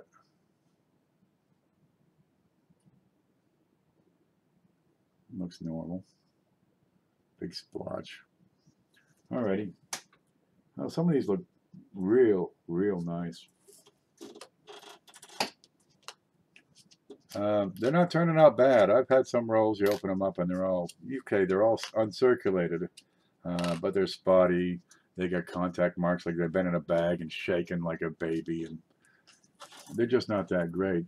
You can see the fields on these are quite splendid. There's a little rub mark is all. What's that, a fingerprint? Yeah, say that and then pull this one out, huh? The dots are even. No doubling. Pretty darn decent. Yeah, I can live with these. The luster is blinding. What's that on the end? You know what that is. Okay, that's contact. That arcs. Another big contact. Like that, that'd get like MS60. Move that out for $1. Something to be proud to have that in their folder. Alrighty. Some B rolls of zinc are like that. Yeah, they've just been tore up, shaken, abused. They were putting them out in bags for decades. The Mint would send them to the Federal Reserve. Federal Reserve would sell the bags to Brinks or whoever. And Brinks would do the rolling. Well, the Mint's been doing their own rolls these past few years. Let's see what else we got in this next batch of 8. Anything stands out? 1950D, looks pretty straight. Yep, there it is. One fingerprint. Eyelid's good, date's good, contact marks. This is a mix. I'm getting some good and some scuffed up.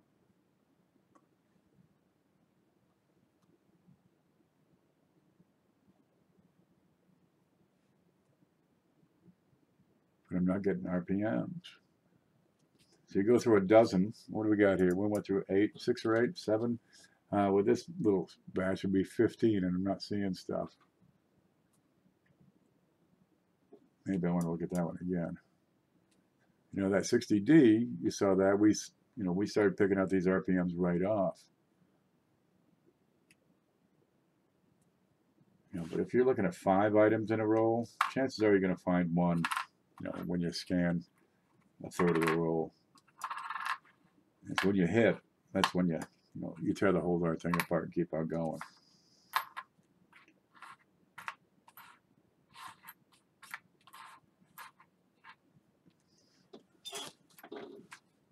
They roll their own pennies. The mint rolls their own. Well, they probably subcontract. I doubt they have the room inside the mint to do that.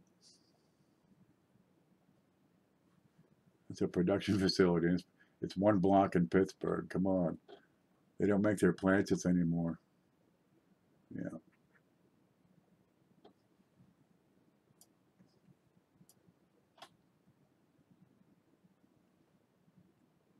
That's contact. Pluribus looks good. Pluribus looks good. Got some MD going on here. So you can pick that out instantly. No notches. It's flat. Nothing there.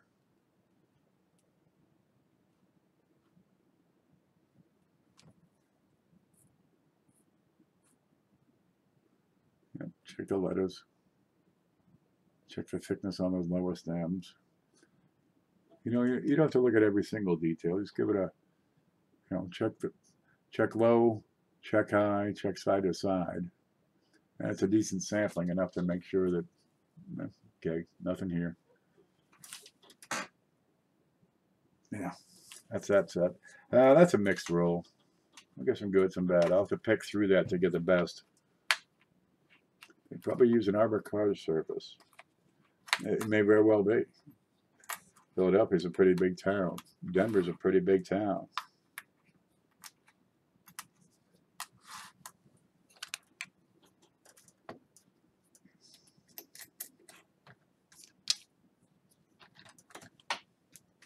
Okay, otherwise that's unremarkable.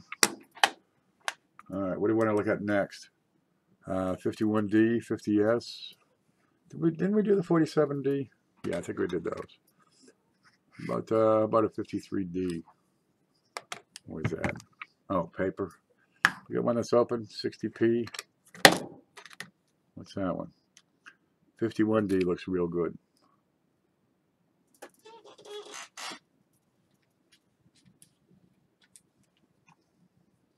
Pretty colors.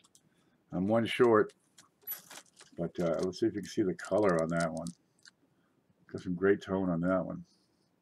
Now there's folks that save those, you know, the toners, which are usually the ends of the rolls. Yeah, right inside the next ones are beautiful. Let me find something to put that on. See if we can get the color to show up.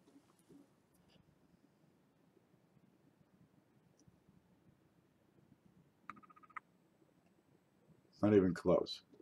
But it's got some good coloring on the side. Take a look at the scope. That's where it would be. That's what the darker spots are there, the darker areas. Yeah, blue and purple, red. Good toning on the rest of the coin.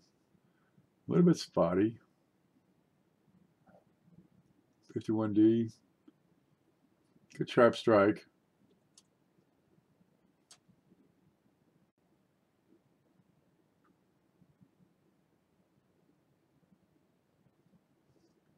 Otherwise unremarkable. We'll throw you up there and pull a few more out. Get the paper. We'll hit that one next, Bill. I got this one open. We'll just keep on going. Yep, big fat fingerprint on that one.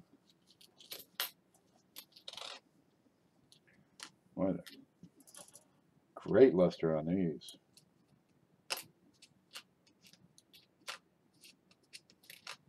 Yeah, great luster, except that first one, which has that big fat fingerprint right here across them. Ain't that a damn shame? Date looks okay. We'll give these a sampling. That wants attention.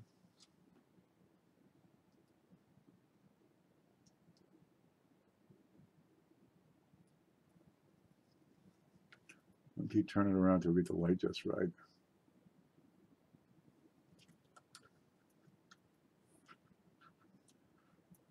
Once you see something, you just keep on digging.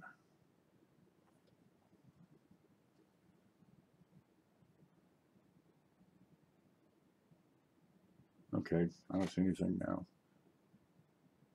51D, get a little hook, get a little die chip from the 5 over to the D. That's the kind of thing I would probably save.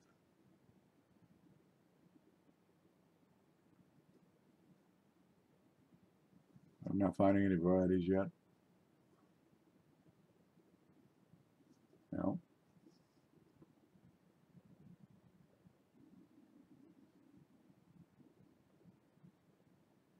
No.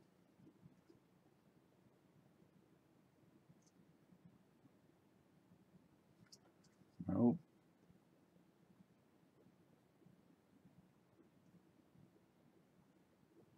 That's a there. Alrighty. Hey, Corey 12. Oops. Excuse me. Let me grab this. Let's flip these over, see if we see anything. You don't have to go through every single penny.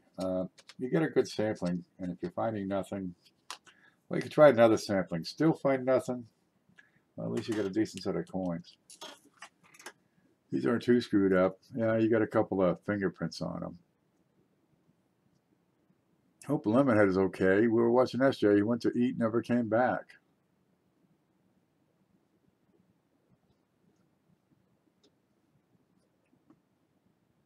Yeah, I'm seeing nothing on these. Mind you, I barely checked these for cuds and stuff. But I'll get through and pick out the best. So I'll go back through them again. Because you're going to find a whole lot more with a loop than you ever will with a camera.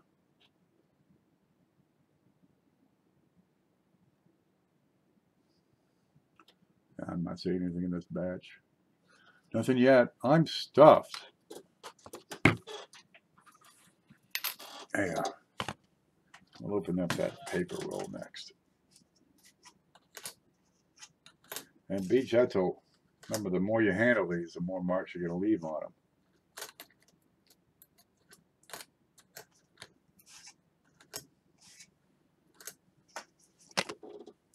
Okay. Yeah, decent 51Ds. You know, I'll get a buck or two a piece for most of them. Okay, where's that paper one? The 54S? I can't see it. 54S paper. Let's see what we got.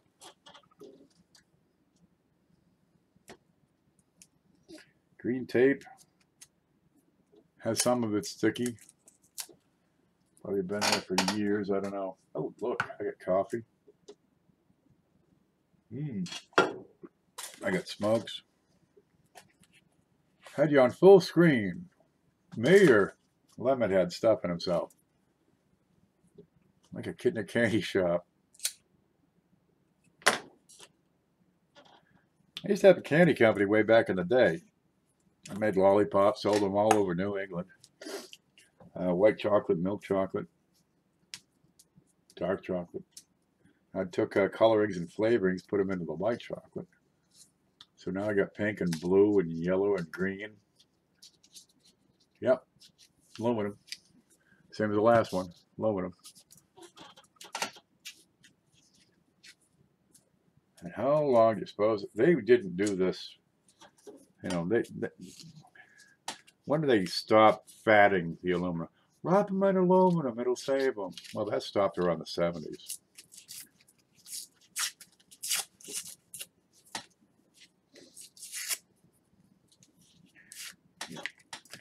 Get out of here. So how old are these rolls? Who knows? Let's open up this over here.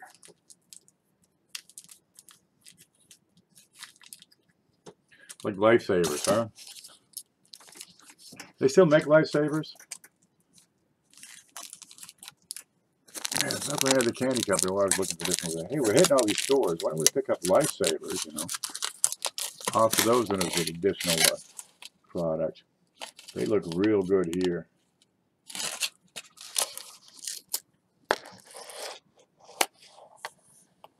Yeah. And these would be $4. You get the whole roll, and they were just gorgeous.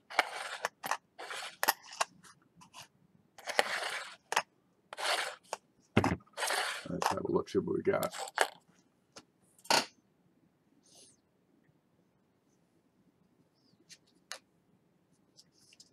I think we got a nice roll on this one.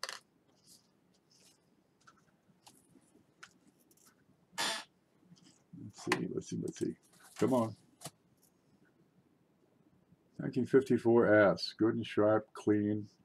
Great fields. A little bit of spottiness here to them.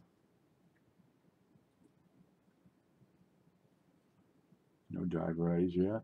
Let's look at this. Where are you? L looks good. No buys.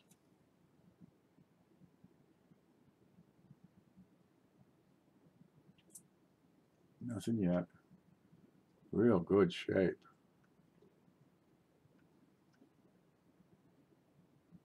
Bit of a smudge on this one. How's the date look? Okay, eyeball.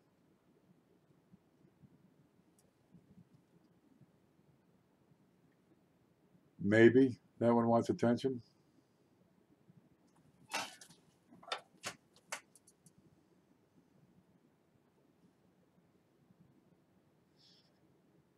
No, I don't see anything there. What's the date? Sharp. That's a smudgy. See the darker blemishes there?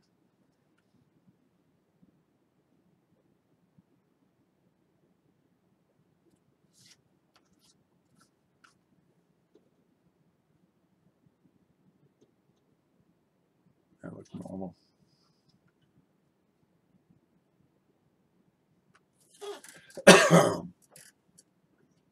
Notice anything on these? Let's have a look at the scroll out. See what hell we can find there. What do you want, kitty? It's been 10 minutes, so he needs attention. Got a couple of, smudges on a couple of these, but the fields are quite nice. Conditions there. Now we're just looking at the, the next level of detail. So I want to see full red. Some of them have exquisite red. That's a 64. You get a few contact marks. He's got a blemish on his head. I'm going to suspect this one was done without gloves. That one is really nice. Got no problem with this one. What do you see with that one? I used to get whole rolls. All of them were like this. Ken, clean your glasses. Am I missing something? Which is this one? And oh, we got some woodiness on this one. This is a sweet one. That one gets packed away right now. Yeah.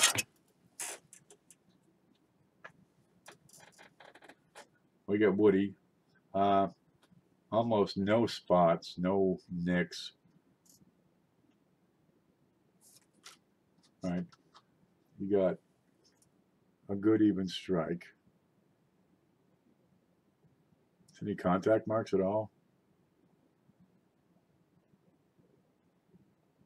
See some polish marks, but I got some wood grain. That's a keeper right there. That's probably the best in the roll. Who knows? I don't watch TV no more, but I remember the remote fight. Remote fight. Oh yeah. Fight for who's got the remote. Yep. A smudge here and there. Let's try a different set on this.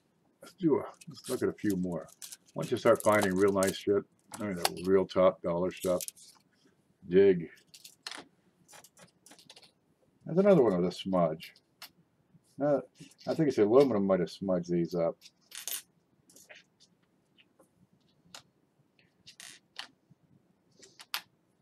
Yeah. I don't know if you can see this. Smudge. Smudge. Spots. Pretty damn nice.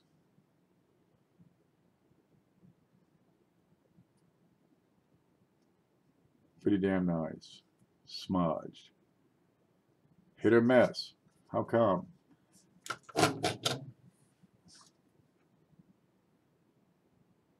And once you start getting into high grades, I like really sharp coins, no contact marks, bright red top to bottom. Maybe I'm just picky.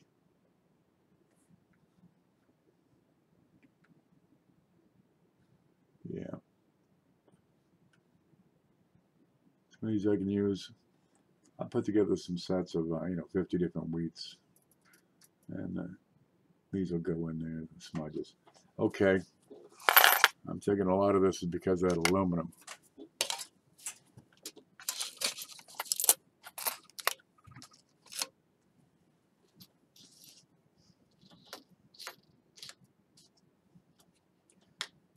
Smudged all hell. Smudged. Duh. Home of the TV dinner.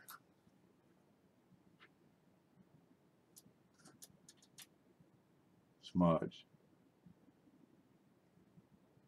Okay. One little streak on his vest. A couple of spots. Mostly there. Big smudge on that. And big smudge on that. God, stop handling these things without, some protection.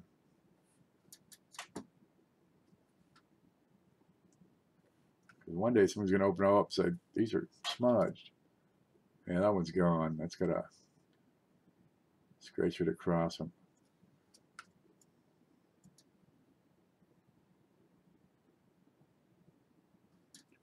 No, I don't see anything yet.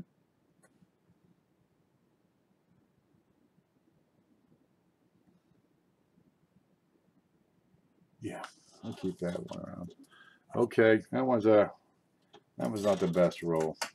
I've seen plenty better. I've seen worse, but not very often.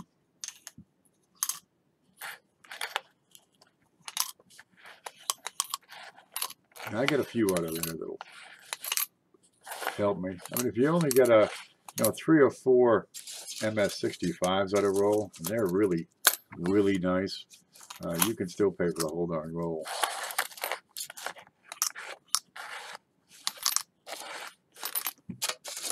But then you get the lesser quality ones. Are you going to sell them? Are they really decent? Do you want to give people secondary quality stuff? No, this is a private dealer. You do this long enough, you get to pick up some contacts every now and then. There. One last one. Yep, smudged. God, stop it. But the old guy passed away, and his wife had brought his coins in and sold them off, and these are amongst them. Well, after looking at those 43s, I figured it was worth a chance, because those 43s were just freaking nuts. I haven't seen them that nice in 20 years. Swear to Christ. Well, I'll get a couple of good ones out of there. What do we got? 53 next. Sorry, can't hang. Too tired. I tried though. Love ya. Have a great night, and thanks for live streaming. Always learn something. Well, good. As long as I'm doing it, I may as well show you guys what I'm doing. I might not be very talkative. Oh, that one looks quite nice. Let's get over and have a look at a 53P. These look real sharp.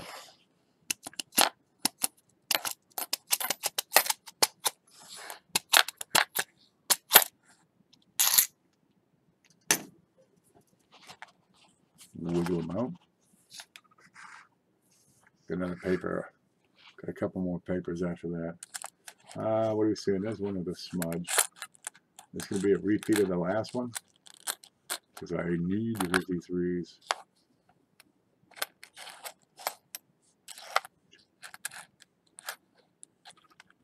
All right, let's pull a few up and have a look. 1, 2, 3, 4, 5, 6. Let's see what we got.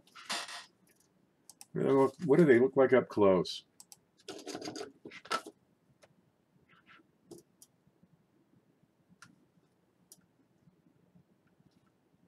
A few black spots. Some are looking pretty decent. I can get 64s out of this, I bet you, for sure. Nope, that's on there. Boy, man, double die in that 53. Big one. Yeah, minor blemishes. The luster is beautiful. Let's look at the other side. Ready? Let's go in. Fingerprint. We'd love to see a 14D again. Oh, I've sold some nice 14Ds. This is probably the best one. Somewhere. I got a stack of stuff right here. It is.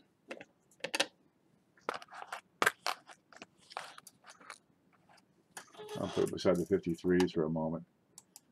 That one's XF details, and you hear me bitch about PCGS and NGC, and they're not quite consistent a lot of times. We looked at this before it was slabbed, and we're saying this is AU53, okay? And you got to get into the details on this. Let me move these aside. But if I'm going to grade a coin and sell it, let's face it, I got to be conservative. Now here, you know, NGC doesn't agree with me. So what do I do? Right? We're looking at this is the coin. We're looking at this and saying, this is freaking pristine here. You know, the wheat ears are sharp. We're looking for contact marks on the back. And you'll find one here and there stray, but I mean, it's like these 53s I got over here. They are few and far between, right? You might have some darkness, some blemishes, sure. You're always going to get that. But over here, the reverse, these ears are right and tight. So on the front, you get the big number 7. There he is. Now this was found in a Coinstar, so probably the day before this coin was put into the Coinstar, that 7 did not exist. We'll get into this, right? You got a trace of wear, and I've seen, you know, AU from NGC that looked a whole lot worse than this, right? A lower jaw, that's just a trace. Cheekbone, it's not a whole lot. This is not enough wear to warrant XF.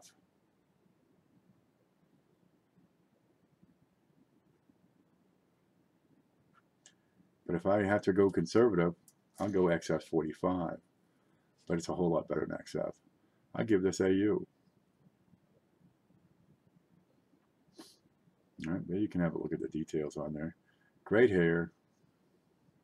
It's got the old style collar where they didn't sharpen up the collar on his coat. They did that the next year. Now pipe down, woman. Man stuff going down. We got man stuff going down on SJ. Man stuff. She can't talk about man stuff. She's underqualified. But this is a good coin. Having the details great on there, right? You lose. Oh, she's in here now. Oh no. She'll get finger sandwiches.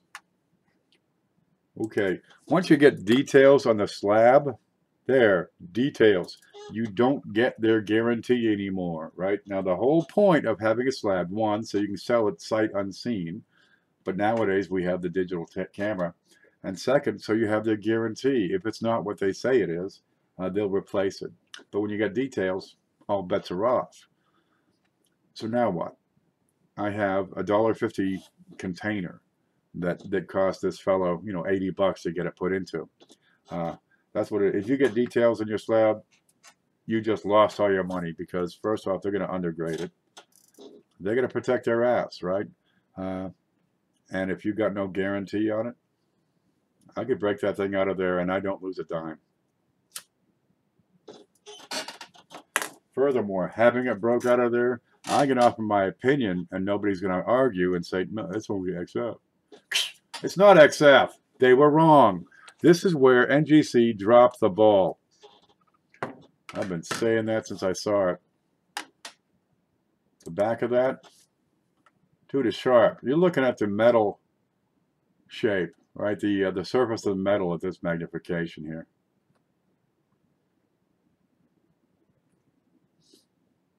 That's a good one. Anyway, if you wanna buy that, let me know. We'll talk. Let's look at these babies. 53, good to sharp. Eyeball, looks okay.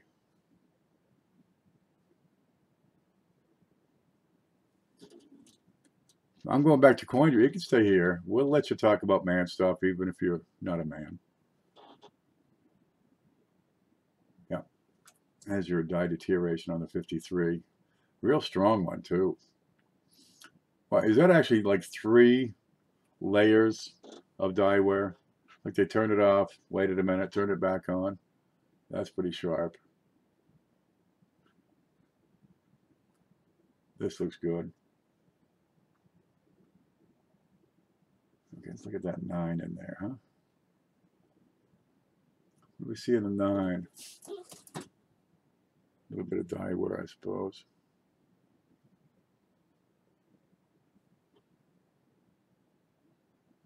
Big crack in his head.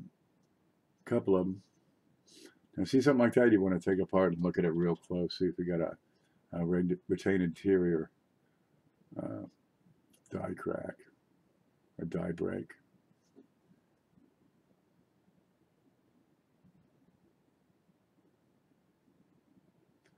Nothing compels me on this one to look further. Okay. This one's going to be hit or miss, just like that last roll. There'll be some good and some good ones and some junkers. If you go to PCGS or even Annex, no detail. If you get a detail grade, you just wasted your money. You don't get their guarantee, and without that guarantee, you kind of lose the whole point of spending your money, because you could do just as well with photo grade. So we'll take that coin out of the slab and we'll put it on photo grade, and then decide.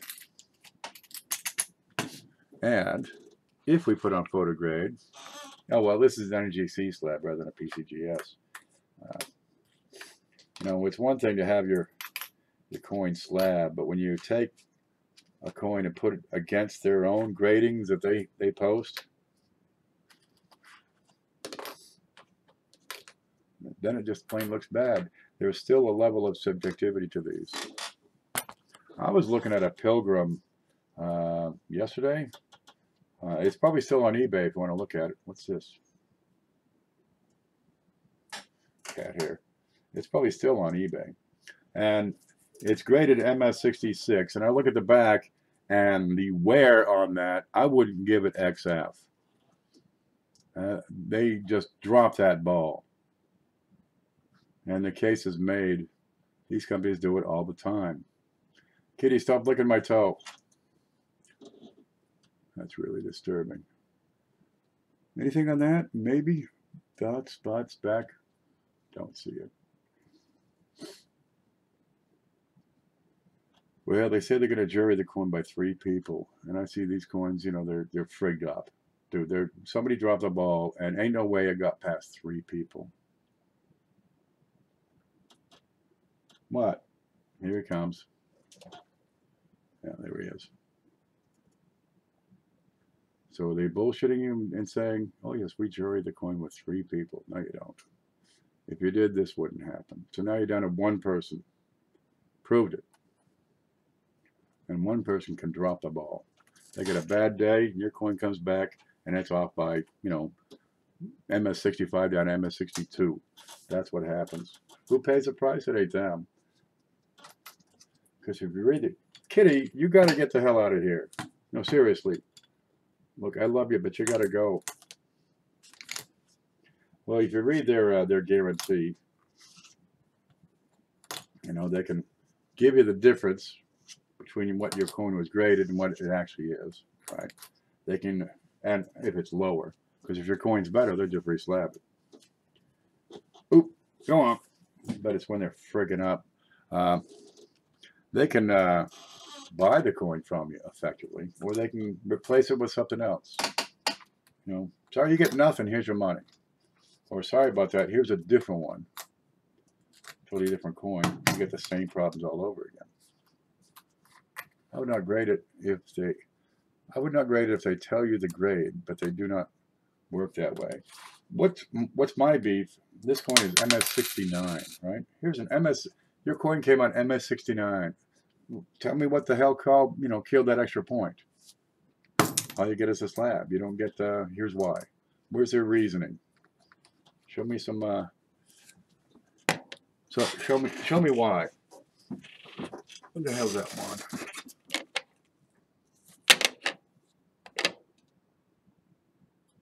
That it? Yeah, here you go.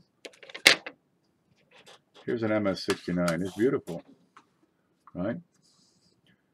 2005 Satin PCGS MS. Ready? 6, 9, 9. Let's look at his vest. And marks on his vest. Yeah. Let's look at the back. Get a big contact mark to the right of that. Yep, you sure do. But I got 69, which really shouldn't have contact marks. You're down to, is the coin properly centered? Is it a sharp strike?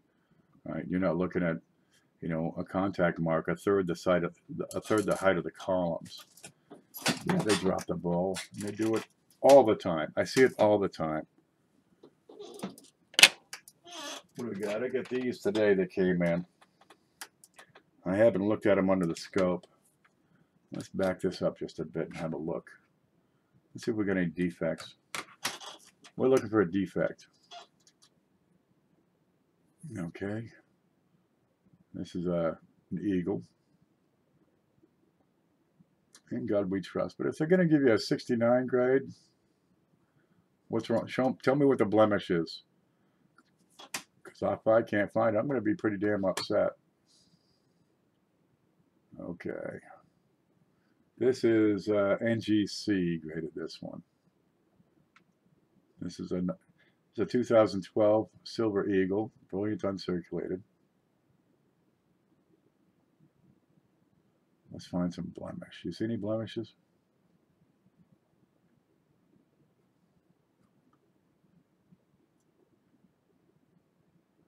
Hand looks good. Always check that hand as the high point.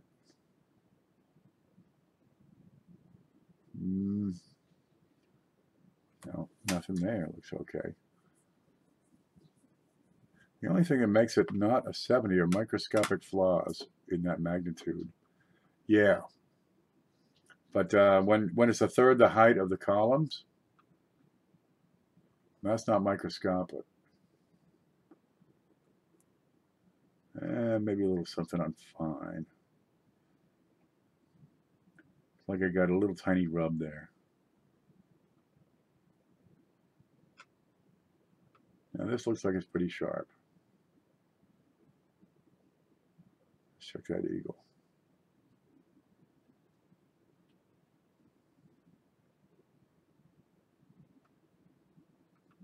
Did you see anything yet on this? What? He's getting talkative. You got to pee? Go in the laundry room again. Okay, I don't see anything wrong with this, which is good because it's a freaking MS-70. It's a perfect eagle. Right? But I could go through all 5 of these because I got 5 of these MS-70 eagles. And you know, see if we find something. And you will. Sometimes you go through several of these and, hey man, there's a big mark right across her freaking face. You know, she looks like Bigfoot or something. And you get an MS-70 grade, and you'll find that. They make mistakes. Now you're in my Tottori story.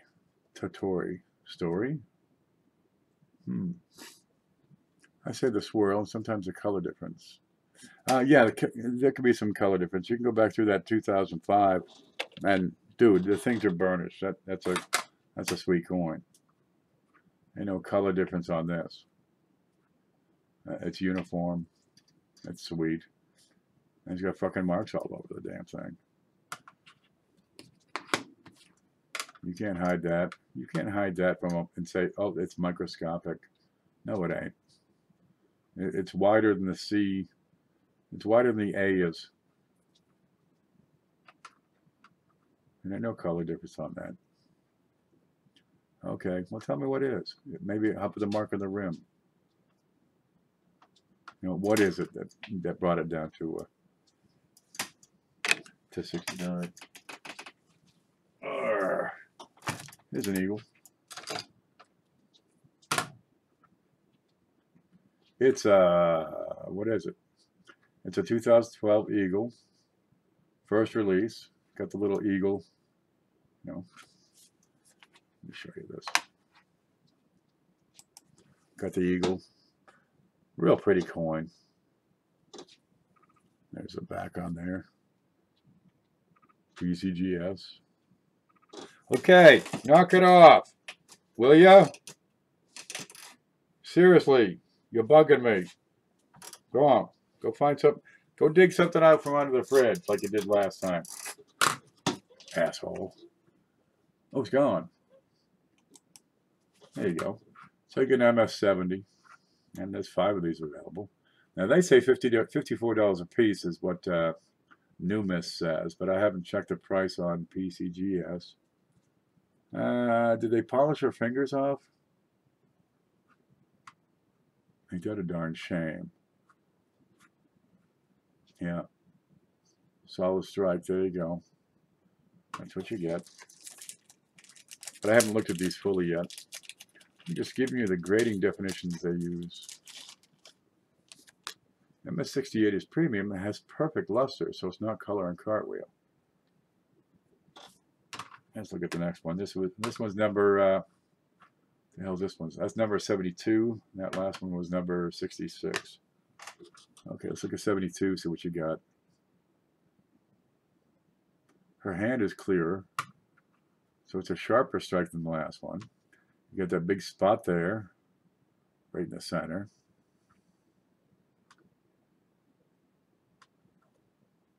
It's not on the plastic, it's on the coin.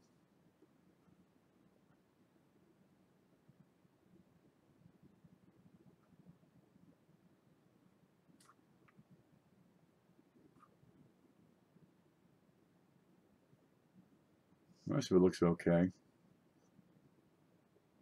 Is that something? That's one of those flat spots where it's just kind of shiny.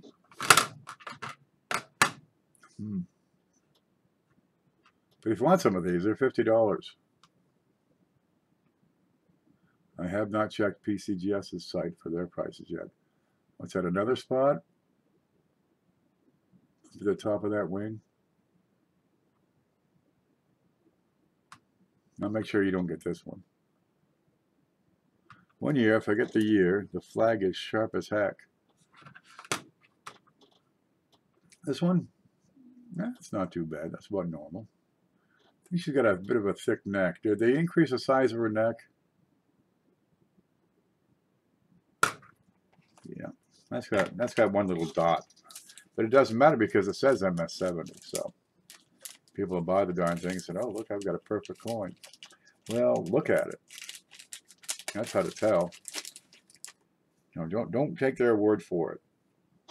You got to look at the darn thing. This is number, what's this one? Number 74. Same thing, 70. How's the color? Her hand any clearer? Her hand's about the same. The hand seems to be a hubbing issue. You know, you look at a bunch of these, you just have to realize, okay, that's from the hub. Nothing you can do. Color looks pretty good. There's a date. Oops, I haven't checked them for double dice yet. I really should. A lot of them get spotty after you get them. Well, of course, it's not a white environment. You know, they're going to be handled by the guy who opens up the package, handled by the guy who inspects the coin, handled again by the guy who packages the coin into the slab. Once it gets into the slab, you got a chance.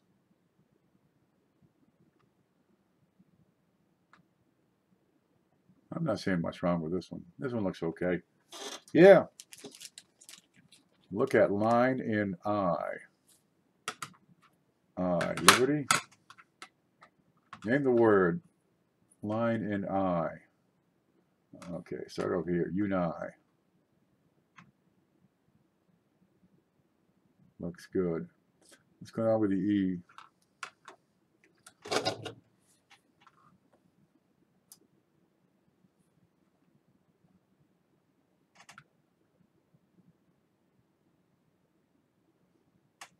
MS-70.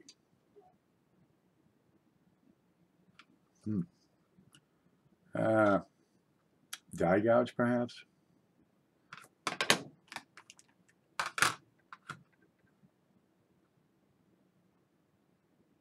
It's not on this one.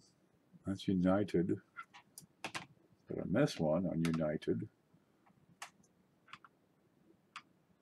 well, how tight is MS-70? I'd have to look at that and really decide what it is. A scratch? God forbid.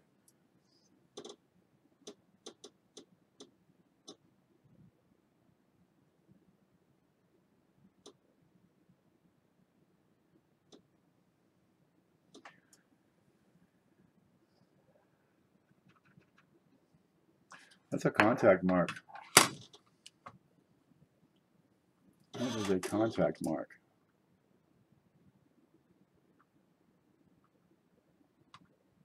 Yeah. Here's your perfect PCGS slabbed MS-70. Here's your certification number. What the hell is it? There you go. You can run that through. 3566246, number 74. MS-70, contact mark. Can you have faith in their product?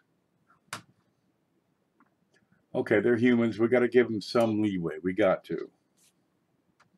Look, dude, you made a mistake on this one. It's not a big mistake. But I think if you're going to go to MS-70, have a second person look at it, because what, 3 people missed this and came to the same conclusion of MS-70, or 2 out of 3? Yeah. What's going on? To error is human. That's why they jury them by having 3 people look at the darn thing. But to error and error and error is a failure of the system. Or, at worst, they're just, passing a line of bullshit, saving money by cutting staff and increasing production. We can slab twice as many coins at half the price. Look at the hand on that. That's not a hub issue. That's a clean hand. 3 Stooges are my heroes. Oh, good. Let's look at the E real quick, as long as we're here. Is there a contact mark on this one? Look, this one doesn't have it. This one, the E is good. All right. Yeah, I'll keep that one around so I can bitch. So you put your faith into this company that they're going to grade it accurately. And I can go through, and I've got several examples just on this desk where the ball was dropped. Something was overlooked, which is apparently apparent. A perfect coin has blemishes, which are visible with the naked eye. So that's the problem I have with the slabs. They got to get them slabbed. They got to get them graded. If somebody sends 1,000 of these in,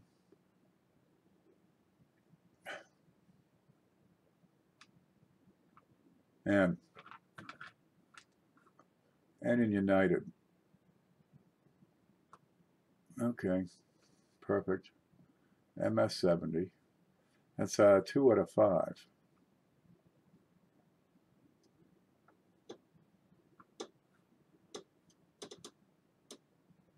That's on the slab. There are minor imperfections. They're small blemishes. But they seem to be replete with blemishes. Yeah. So you got to take it with a grain of salt.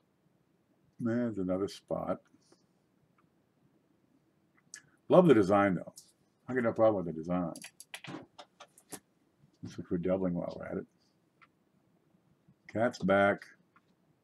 Stop it. That's on top of the slab. Okay. But it does have the guarantee because it's not details grade. Nothing is perfect. These are. They're MS-70. Already fallen falls for too many things in the hobby and you'll never have time to hobby. I'm just saying, the idea of a third-party graded slab is a wonderful idea. It really is. But let's say you got a good customer and they send you thousands of coins a year. Are you going to be lenient? Are you going to be more conducive to letting that one go? Of course you are. Because it is bread and butter. If you look at these, they've done, I don't know, 35,000 of the darn things have been slabbed and graded. These 2012, a bunch of them. And people send them in and they move them through the assembly line.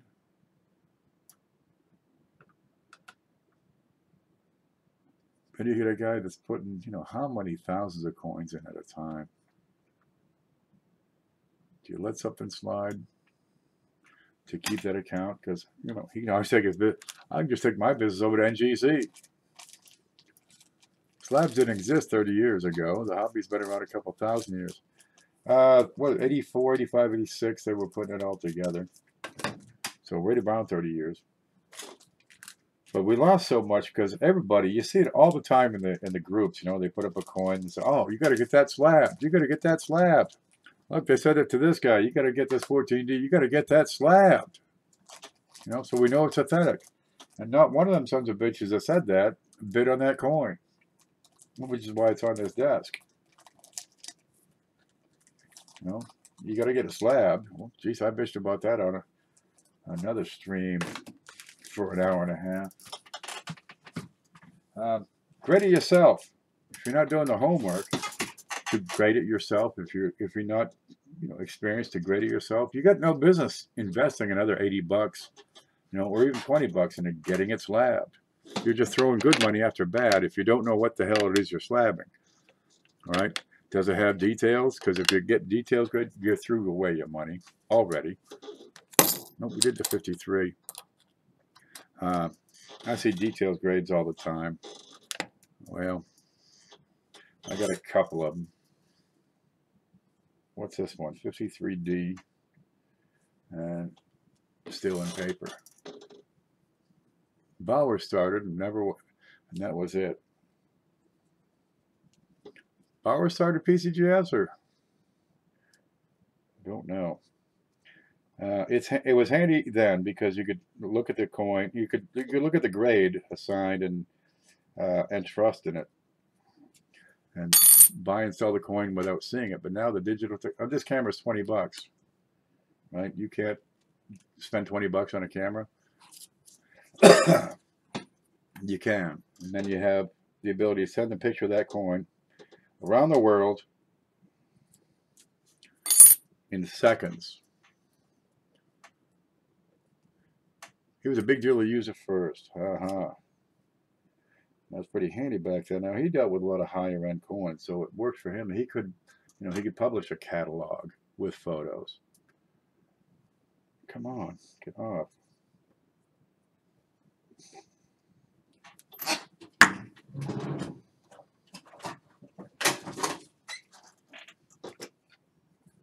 There's a way to get a roll open.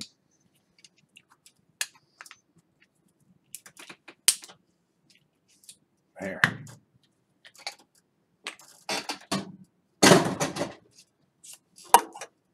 I get a lot of respect. This is going to be a foil, I'm sure, but I get a lot of respect for Bowers.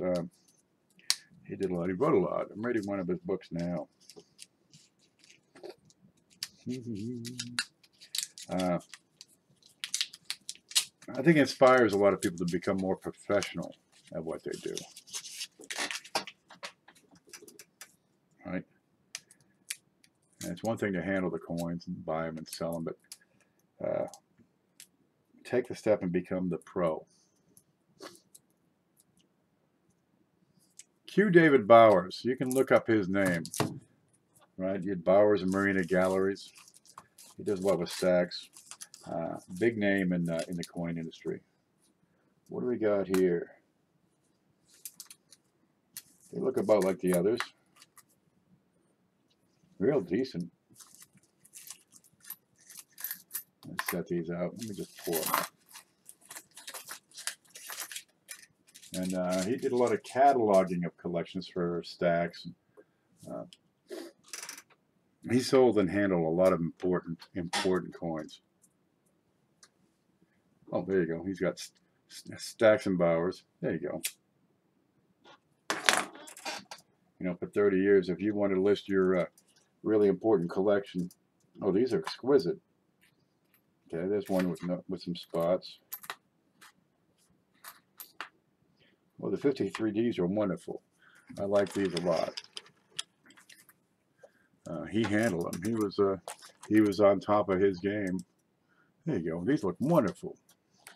I'm not getting much for spots. There was one on the end, this one down here in the corner, and a bit of a smudge on it. But these look great. Let's grab a stack and have a look. So he became the name to have handle your coins, to identify your coins and estimate their worth. And I mean, Jesus had been doing it since the 50s. So he had a lot of contacts, of course, but everybody followed him. And if he said, hey, we got a special coin coming up, they paid attention. And they got record-breaking auction results. What do you got? 53D, little unfocused. Let's bring that in. So he's like the numismatic success story. You know, local boy makes good.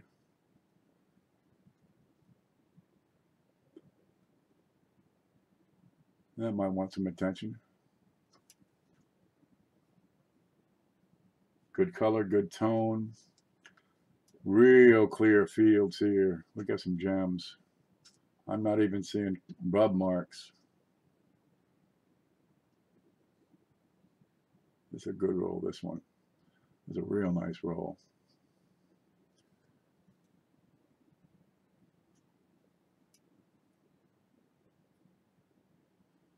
We got here a couple of spots on a couple of them. Not too bad. There's a contact. A little chatter here in the corner, on the shoulder. Yeah, I'd love to have a reputation like Bowers.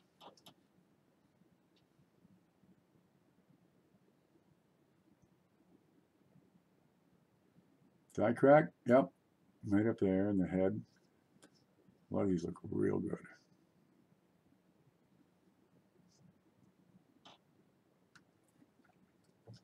I'm going to get in and look more of that D. Be right back. We'll be right here. We'll get nothing going on. We'll just look at pennies.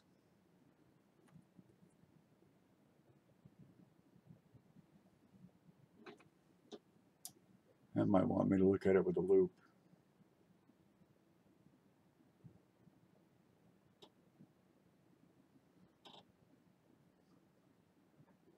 But nothing jumps out yet. Good shape, great color, good tone. What? You're awful talky today, aren't you? He hears me talking. He has no idea I'm talking to you guys. He just wants more attention. Oh, good. You got something from the refrigerator for me. You can see the color on these. Jeez, look at them. Look at them. This is a better roll. Not quite as nice as M43s, which are nuts, but these are pretty darn nice. These are gems. I can get gems out of these. These are 64s and 65s. So I like to get a roll with, 8 or 10 gems in there. That's a good roll. Great color on them. Okay, That's those. Ow! Stop that. Can I have an idea for a show? Get a few people to put in money to go through a mint roll and give them the fines. So same idea as holler, $half holler, but we do BU rolls.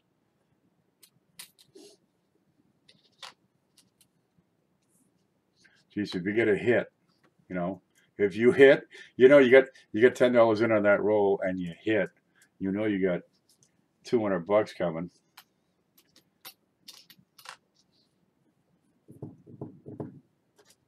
That'd be neat. That'd be real neat. Then on Friday night, of course, we had the Madness show and sell the stuff that, you know, sell the rolls that had nothing in it. And this would be good coins. All right, one more. Let's look at these. These are, what the hell are these? 53 Ds.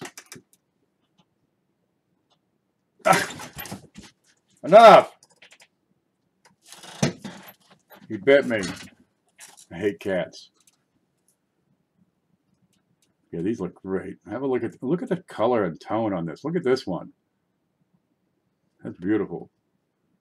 You get some good lookers. This one is sweet. What do we got there for issues? Not much for issues. Mark in front of the chin.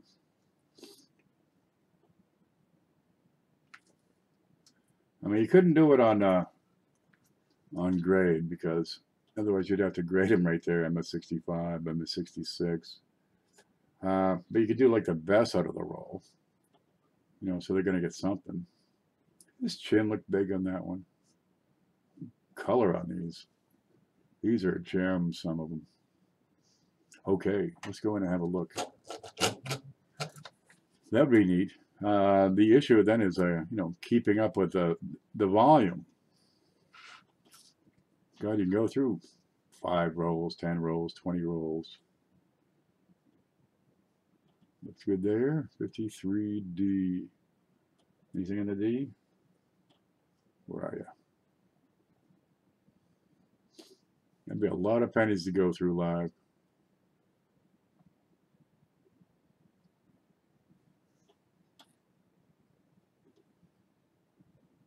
Okay, we got a better roll, but ain't found nothing in there yet.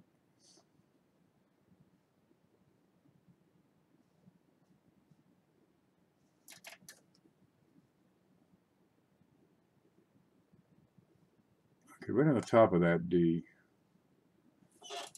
Maybe. Which one is it? That one?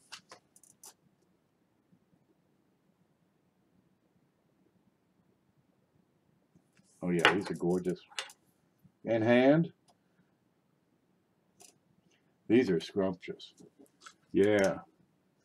I used to get rolls like this, you know, in the 80s. Just gorgeous. Nothing wrong with them. So some of these are good, and some are kind of typical, and some are gorgeous. And this is a gorgeous one. Yeah, I'm happy with that.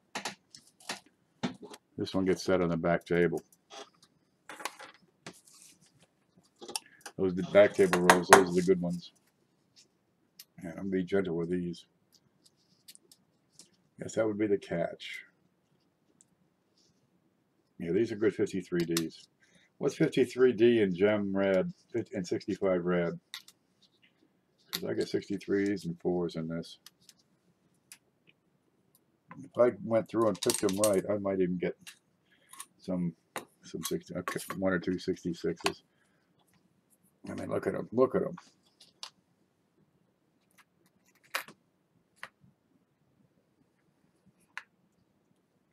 That one. That one.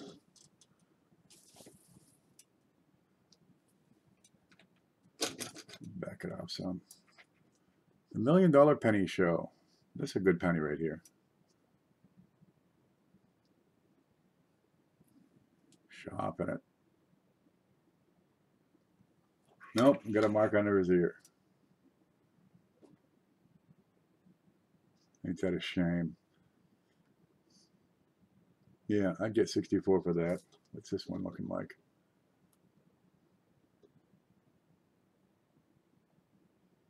little bit on its forehead, maybe. These are good ones. These are real sharp. Is there anything wrong on that one? Try this one. 53D. The right field, maybe something just above the 5. The left field, beautiful. Face, a little one right there on his cheek. Okay. That's not enough to knock it out of 65. See that faux 5. What's the back look like? That looks like love.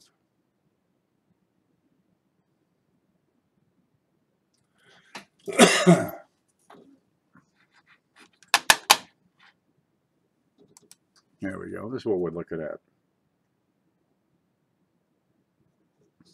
It's too bad I can't get this to focus easily. These are excellent. That's elegant. I need sleep. See you, Ken. Take it easy, Bill. I'll be around. We got a couple more here to get through. What do we got? 51. Do we do the 54S?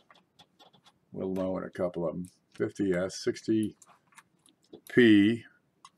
The one with no, the 55. Let's look at the 55S next.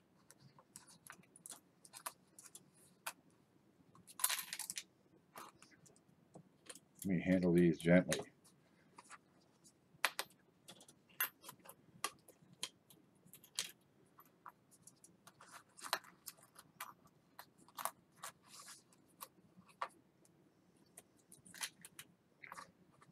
Anybody get a price on Numis for 65 red on 53D? Cat is wild. He's feral. He's halfway to feral. He just needs to be loved. I don't really like him. I just tolerate him.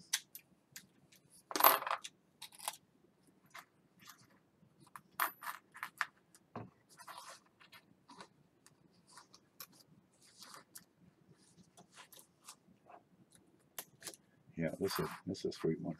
What's that one? It's a 51D sitting loose here on the table.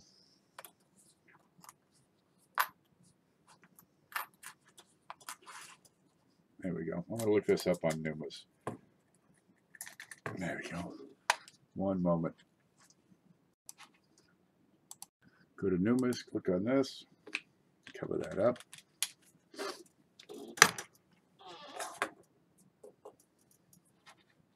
Like that.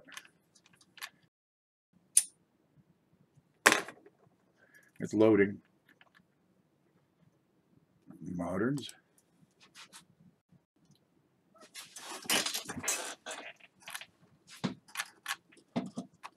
Come on. This it takes out here. I'm always bitching about this. When it's really slow, the cat runs away. He's afraid.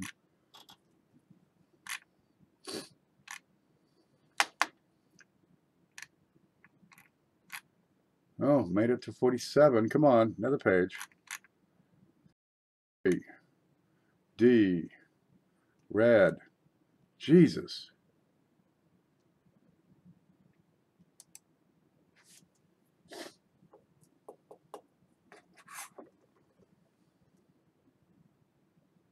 Here it comes.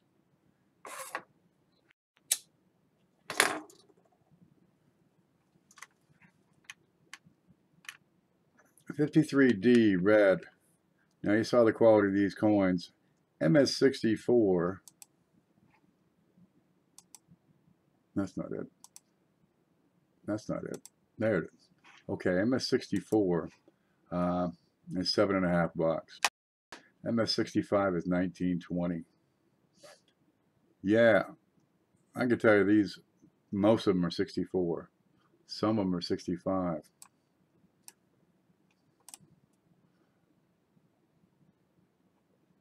Slab them, 65. Yeah, they go for 20. Do they really sell for 20 bucks unslabbed? Not really, but I show these off. 7 bucks. Yeah, I'll probably get that on a bunch of them. Where'd the chat go? Oh, how many subs I got so far? Anybody know? Are we liking it appropriately? Take care, Ken. I'm gonna hit the hay. I can't blame you. I've been on for damn near 3 hours. 2 o'clock in the morning. I'm on break. I'm gonna have a cigarette and drink a coffee. Yeah, those look good. But I put together a package of some top-notch pieces and take good photos. It's all about the photo when you go to sell the darn things.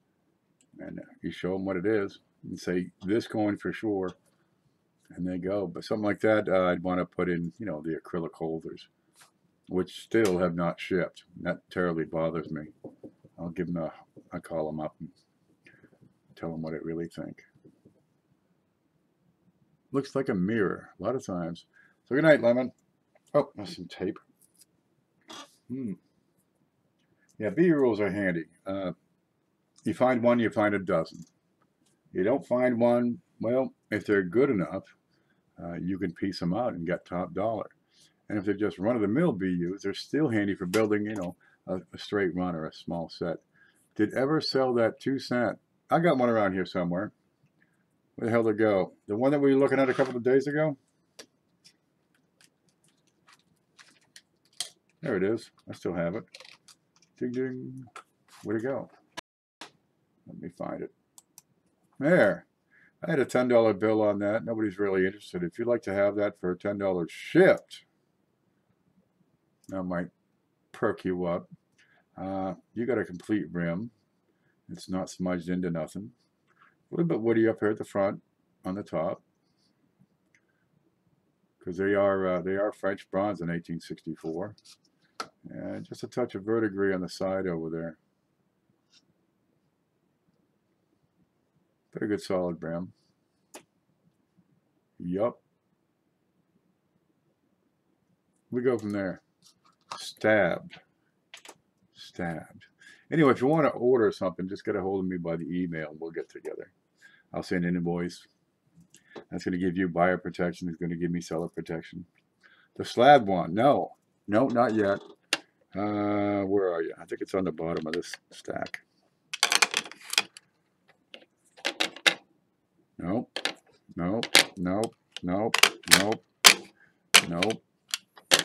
Over over here. Nope.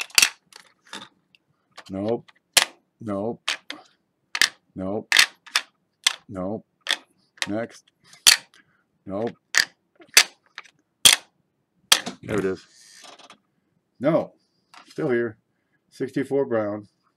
Real sweetheart. You got just a few bits of luster just shining through here and there. It's still available. If you want that, I'll throw in the little. Yay! There's an idea. You take the 64, and I'll throw in the little one for the kids. That'd be the way to do that little one. There you go. Just splashes of luster here and there. Good even strike. That's the old green rattler, the old green label. That doesn't show it very well. There you go, the green label. And the 64 brown. It's a nice coin. That's the kind of thing that's going to be around for a long time. Shoot me an invoice. Okay, I'll shoot you this little one too. I had dropped the price to $250 as I recall. Numis gives it a value of $275. It's a good coin. And well, since shipping was included on that little coin, I'll make sure shipping's included on the big one. Won't be too bad. If there's something else you want added to it, you have 30 days to pay that invoice, and everything that's on it all ships together. So we're lagging. We're getting that 3-hour mark, and it starts to lag. Yeah. Okay. Yeah, I see red. I'm dropping frames. It'll probably kick me off here in a second. It's their way of saying, take a break. You've been on long enough. Maybe something around here somewhere does some 3-hour update somewhere. YouTube's not receiving enough video. Great. Bear with it. Robin, I shoot you an invoice. Can you send me your email? Because I don't have your email to shoot you an invoice. right up here, you're going to find my email address. Just let me know. Go through there. Leave me a note, because I have no other way to find you otherwise.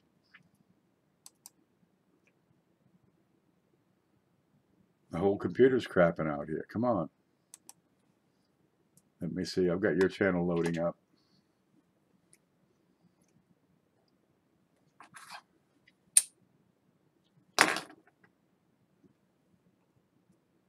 Robin Lowe, 3 subscribers. Yeah, I don't have a way to get you an invoice. Yep, contact me through email so I can then get your email, because my email is the only one we have in common right now. Wow, we're dropping frames left and right. Am I even showing over there? I wonder. Yeah, that's a good coin.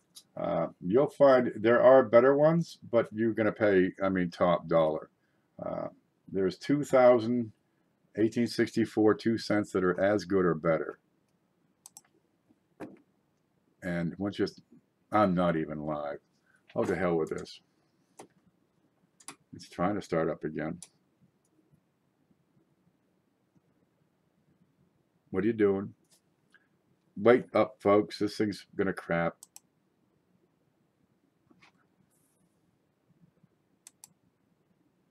Okay. Link is crapping. Link is crapping on me.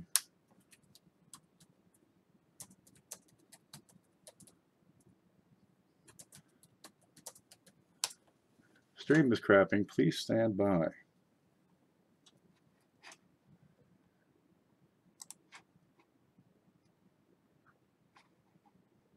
You know, another year or two, the technology will catch up just a bit more, and it's going to be a whole lot steadier, a whole lot smoother.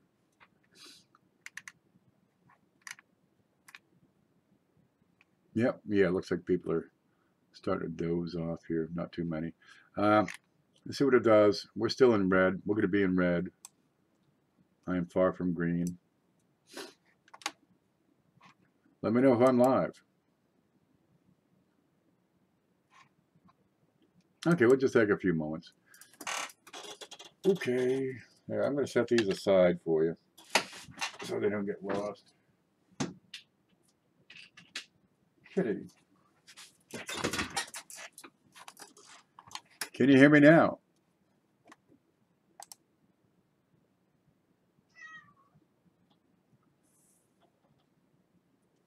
Nothing going on this side. I see no chats.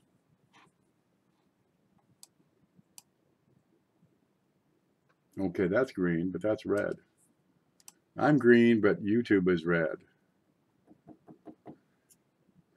Anybody in chat? Type 1. Okay, I'm still streaming the chat. I'll try texting. So I'm going to take off the glove. I'll try texting.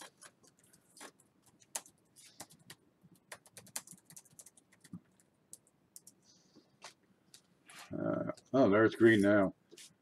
10, 9. Yeah, type a number.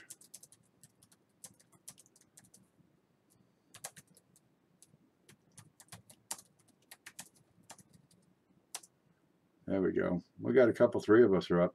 Okay. Robin Lowe, you're going to contact me with the email so I have your email and I can send that PayPal invoice. Once you have that invoice, you'll see me still, offering items up for sale here and there. You've got a month to pay. Once you pay, I ship everything out. That's pretty darn simple, but we put everything on one invoice and combine it. And if there's something specific you're looking for, all you got to do is let me know, and we'll get together. But with PayPal, you have buyer protection. If I don't ship, you can get your money back. They will reach deep into my pocket and yank out my kidney to recover their money, but you'll be guaranteed. It's working in Kansas. Good. It's hopefully working in Florida. It says video output low. We get this. I'm out in the woods. Maybe it's raining somewhere and some satellite hookup somewhere is doing whatever the hell satellite link-ups do. So I'm just going to keep on plugging away. That 53D, I'm going to put that on the back here. So yeah, we got a few good rolls. Did we do the 54? 54 is next. Let's see, where's this? Okay, we're gonna do the 54 next. 54 BU roll. Oh, it's another paper one. Where is it? There you go. It'd be great to sell that 2-center. I got property taxes that are coming up. That's got me a little worried, but not too worried. But without the big show, I've lost a lot of revenue. Man, it was so handy just to buy more coins, you know? You're talking $300-400 a week just to buy coins with. It was slick. I like that. I'm looking for a 24D wheat, something better than a dog. Fine to XF. I'm going to write it down and see what I got. And that's Ed. Ed. Ed wants a 24D. Fine to XF. I can tell you, once you get into XF, they start getting pricey real fast. VF. I've done this before. I'll show you the graph of the prices for VF. It's right after that they start to leap ahead. XFAU, another leap at uncirculated. So as far as quality of coin per dollar, VF is probably one of your best bets. And after that, you're starting to get into the hardcore stuff. People want to put together superior sets. Yep, a little more. Dope. Lifesaver. Let's open them up and see. But I'm going to offer you numerous prices. The sides look wonderful on this. Let's look at that. Here's the edge view. They're not brown at all. Good lookers so far. That's a good sign. But as we saw with the other ones, it's going to be hit or miss. Going on off stream just a second or two. Yeah, well, just work through it is all. Once we get them open, they're looking pretty good. Okay, I got a couple stacks, and we'll just flip the rest right over. And let's see what we got in this roll. We got some winners. Oh, let me put it right on here. How do I get cat hair on my nose, Kitty? You know anything about that?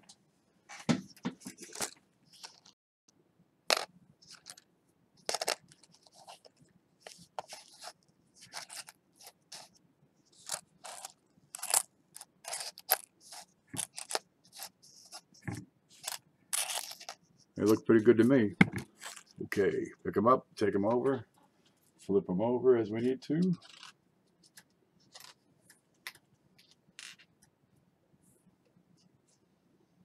It's a mix. I got a little bit of spottiness or streakiness.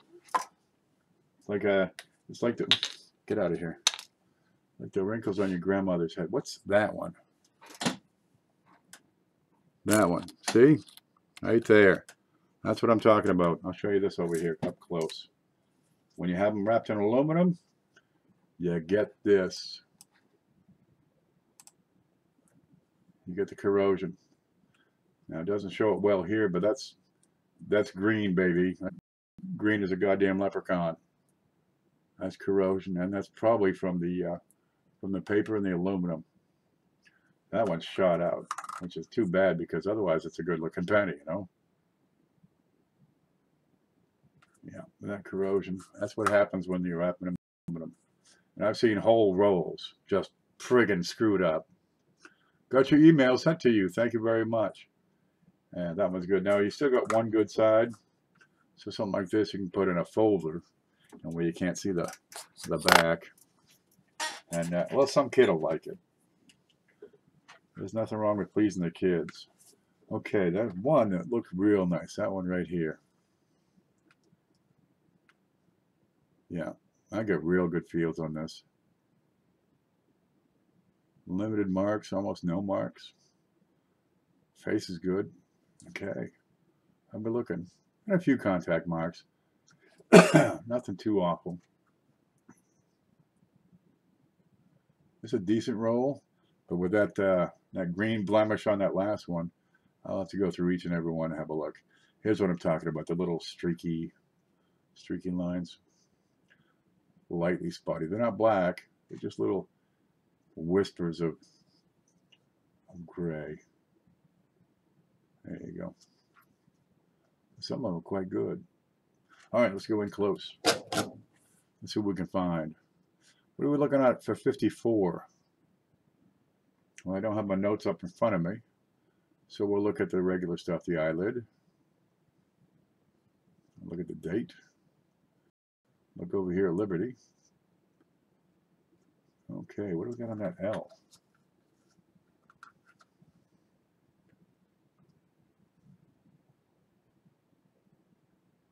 I have to look at that. The top of the L might have a little extra metal. I have to look at that separately.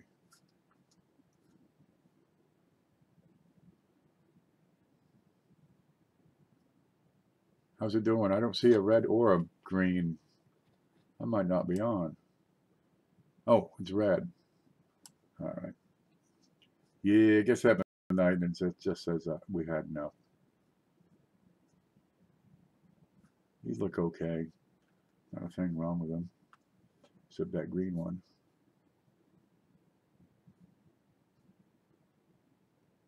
Very fine light blemishes. So that's probably a decent roll. Yeah. A buck a piece on most of these should be no problem at all. It'll take a while, but we'll move them out.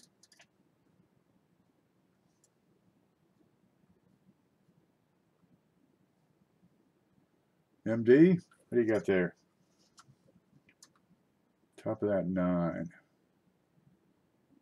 Now I think we just have the brilliance kind of bouncing the light around. Those are not awful. Choppy as hell. What the hell? Nothing I can do about it. There's no buttons I can press.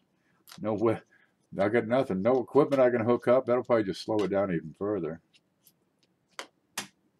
Let's see what's running. Oh, let me kill Facebook. That's running over here. Maybe that'll help. Just ease up some of the bandwidth. After that, I got YouTube and Numis Media showing. It could be Microsoft deciding, oh, we need to update your system right now. Maybe that's eating something up. Okay, where are we? We're on the back of these, having a look. Great color on these. Let's zoom out.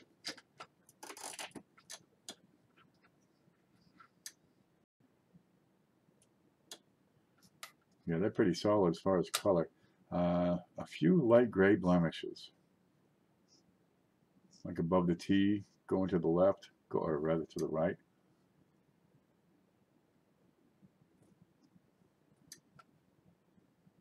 Yeah, these will go for a buck, no problem at all. That's a bit of a spot there.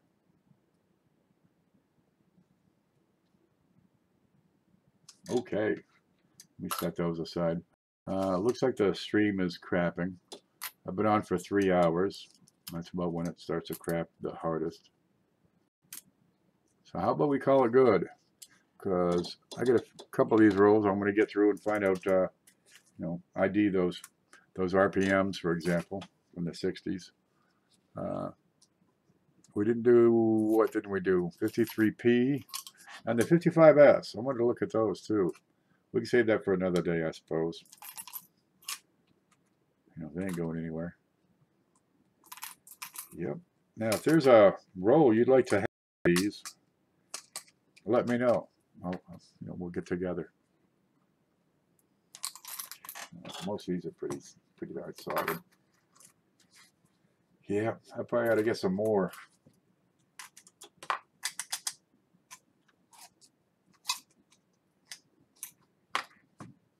It's a nickel tube, so I'll have to get them out of that tube because they're going to be around just too much.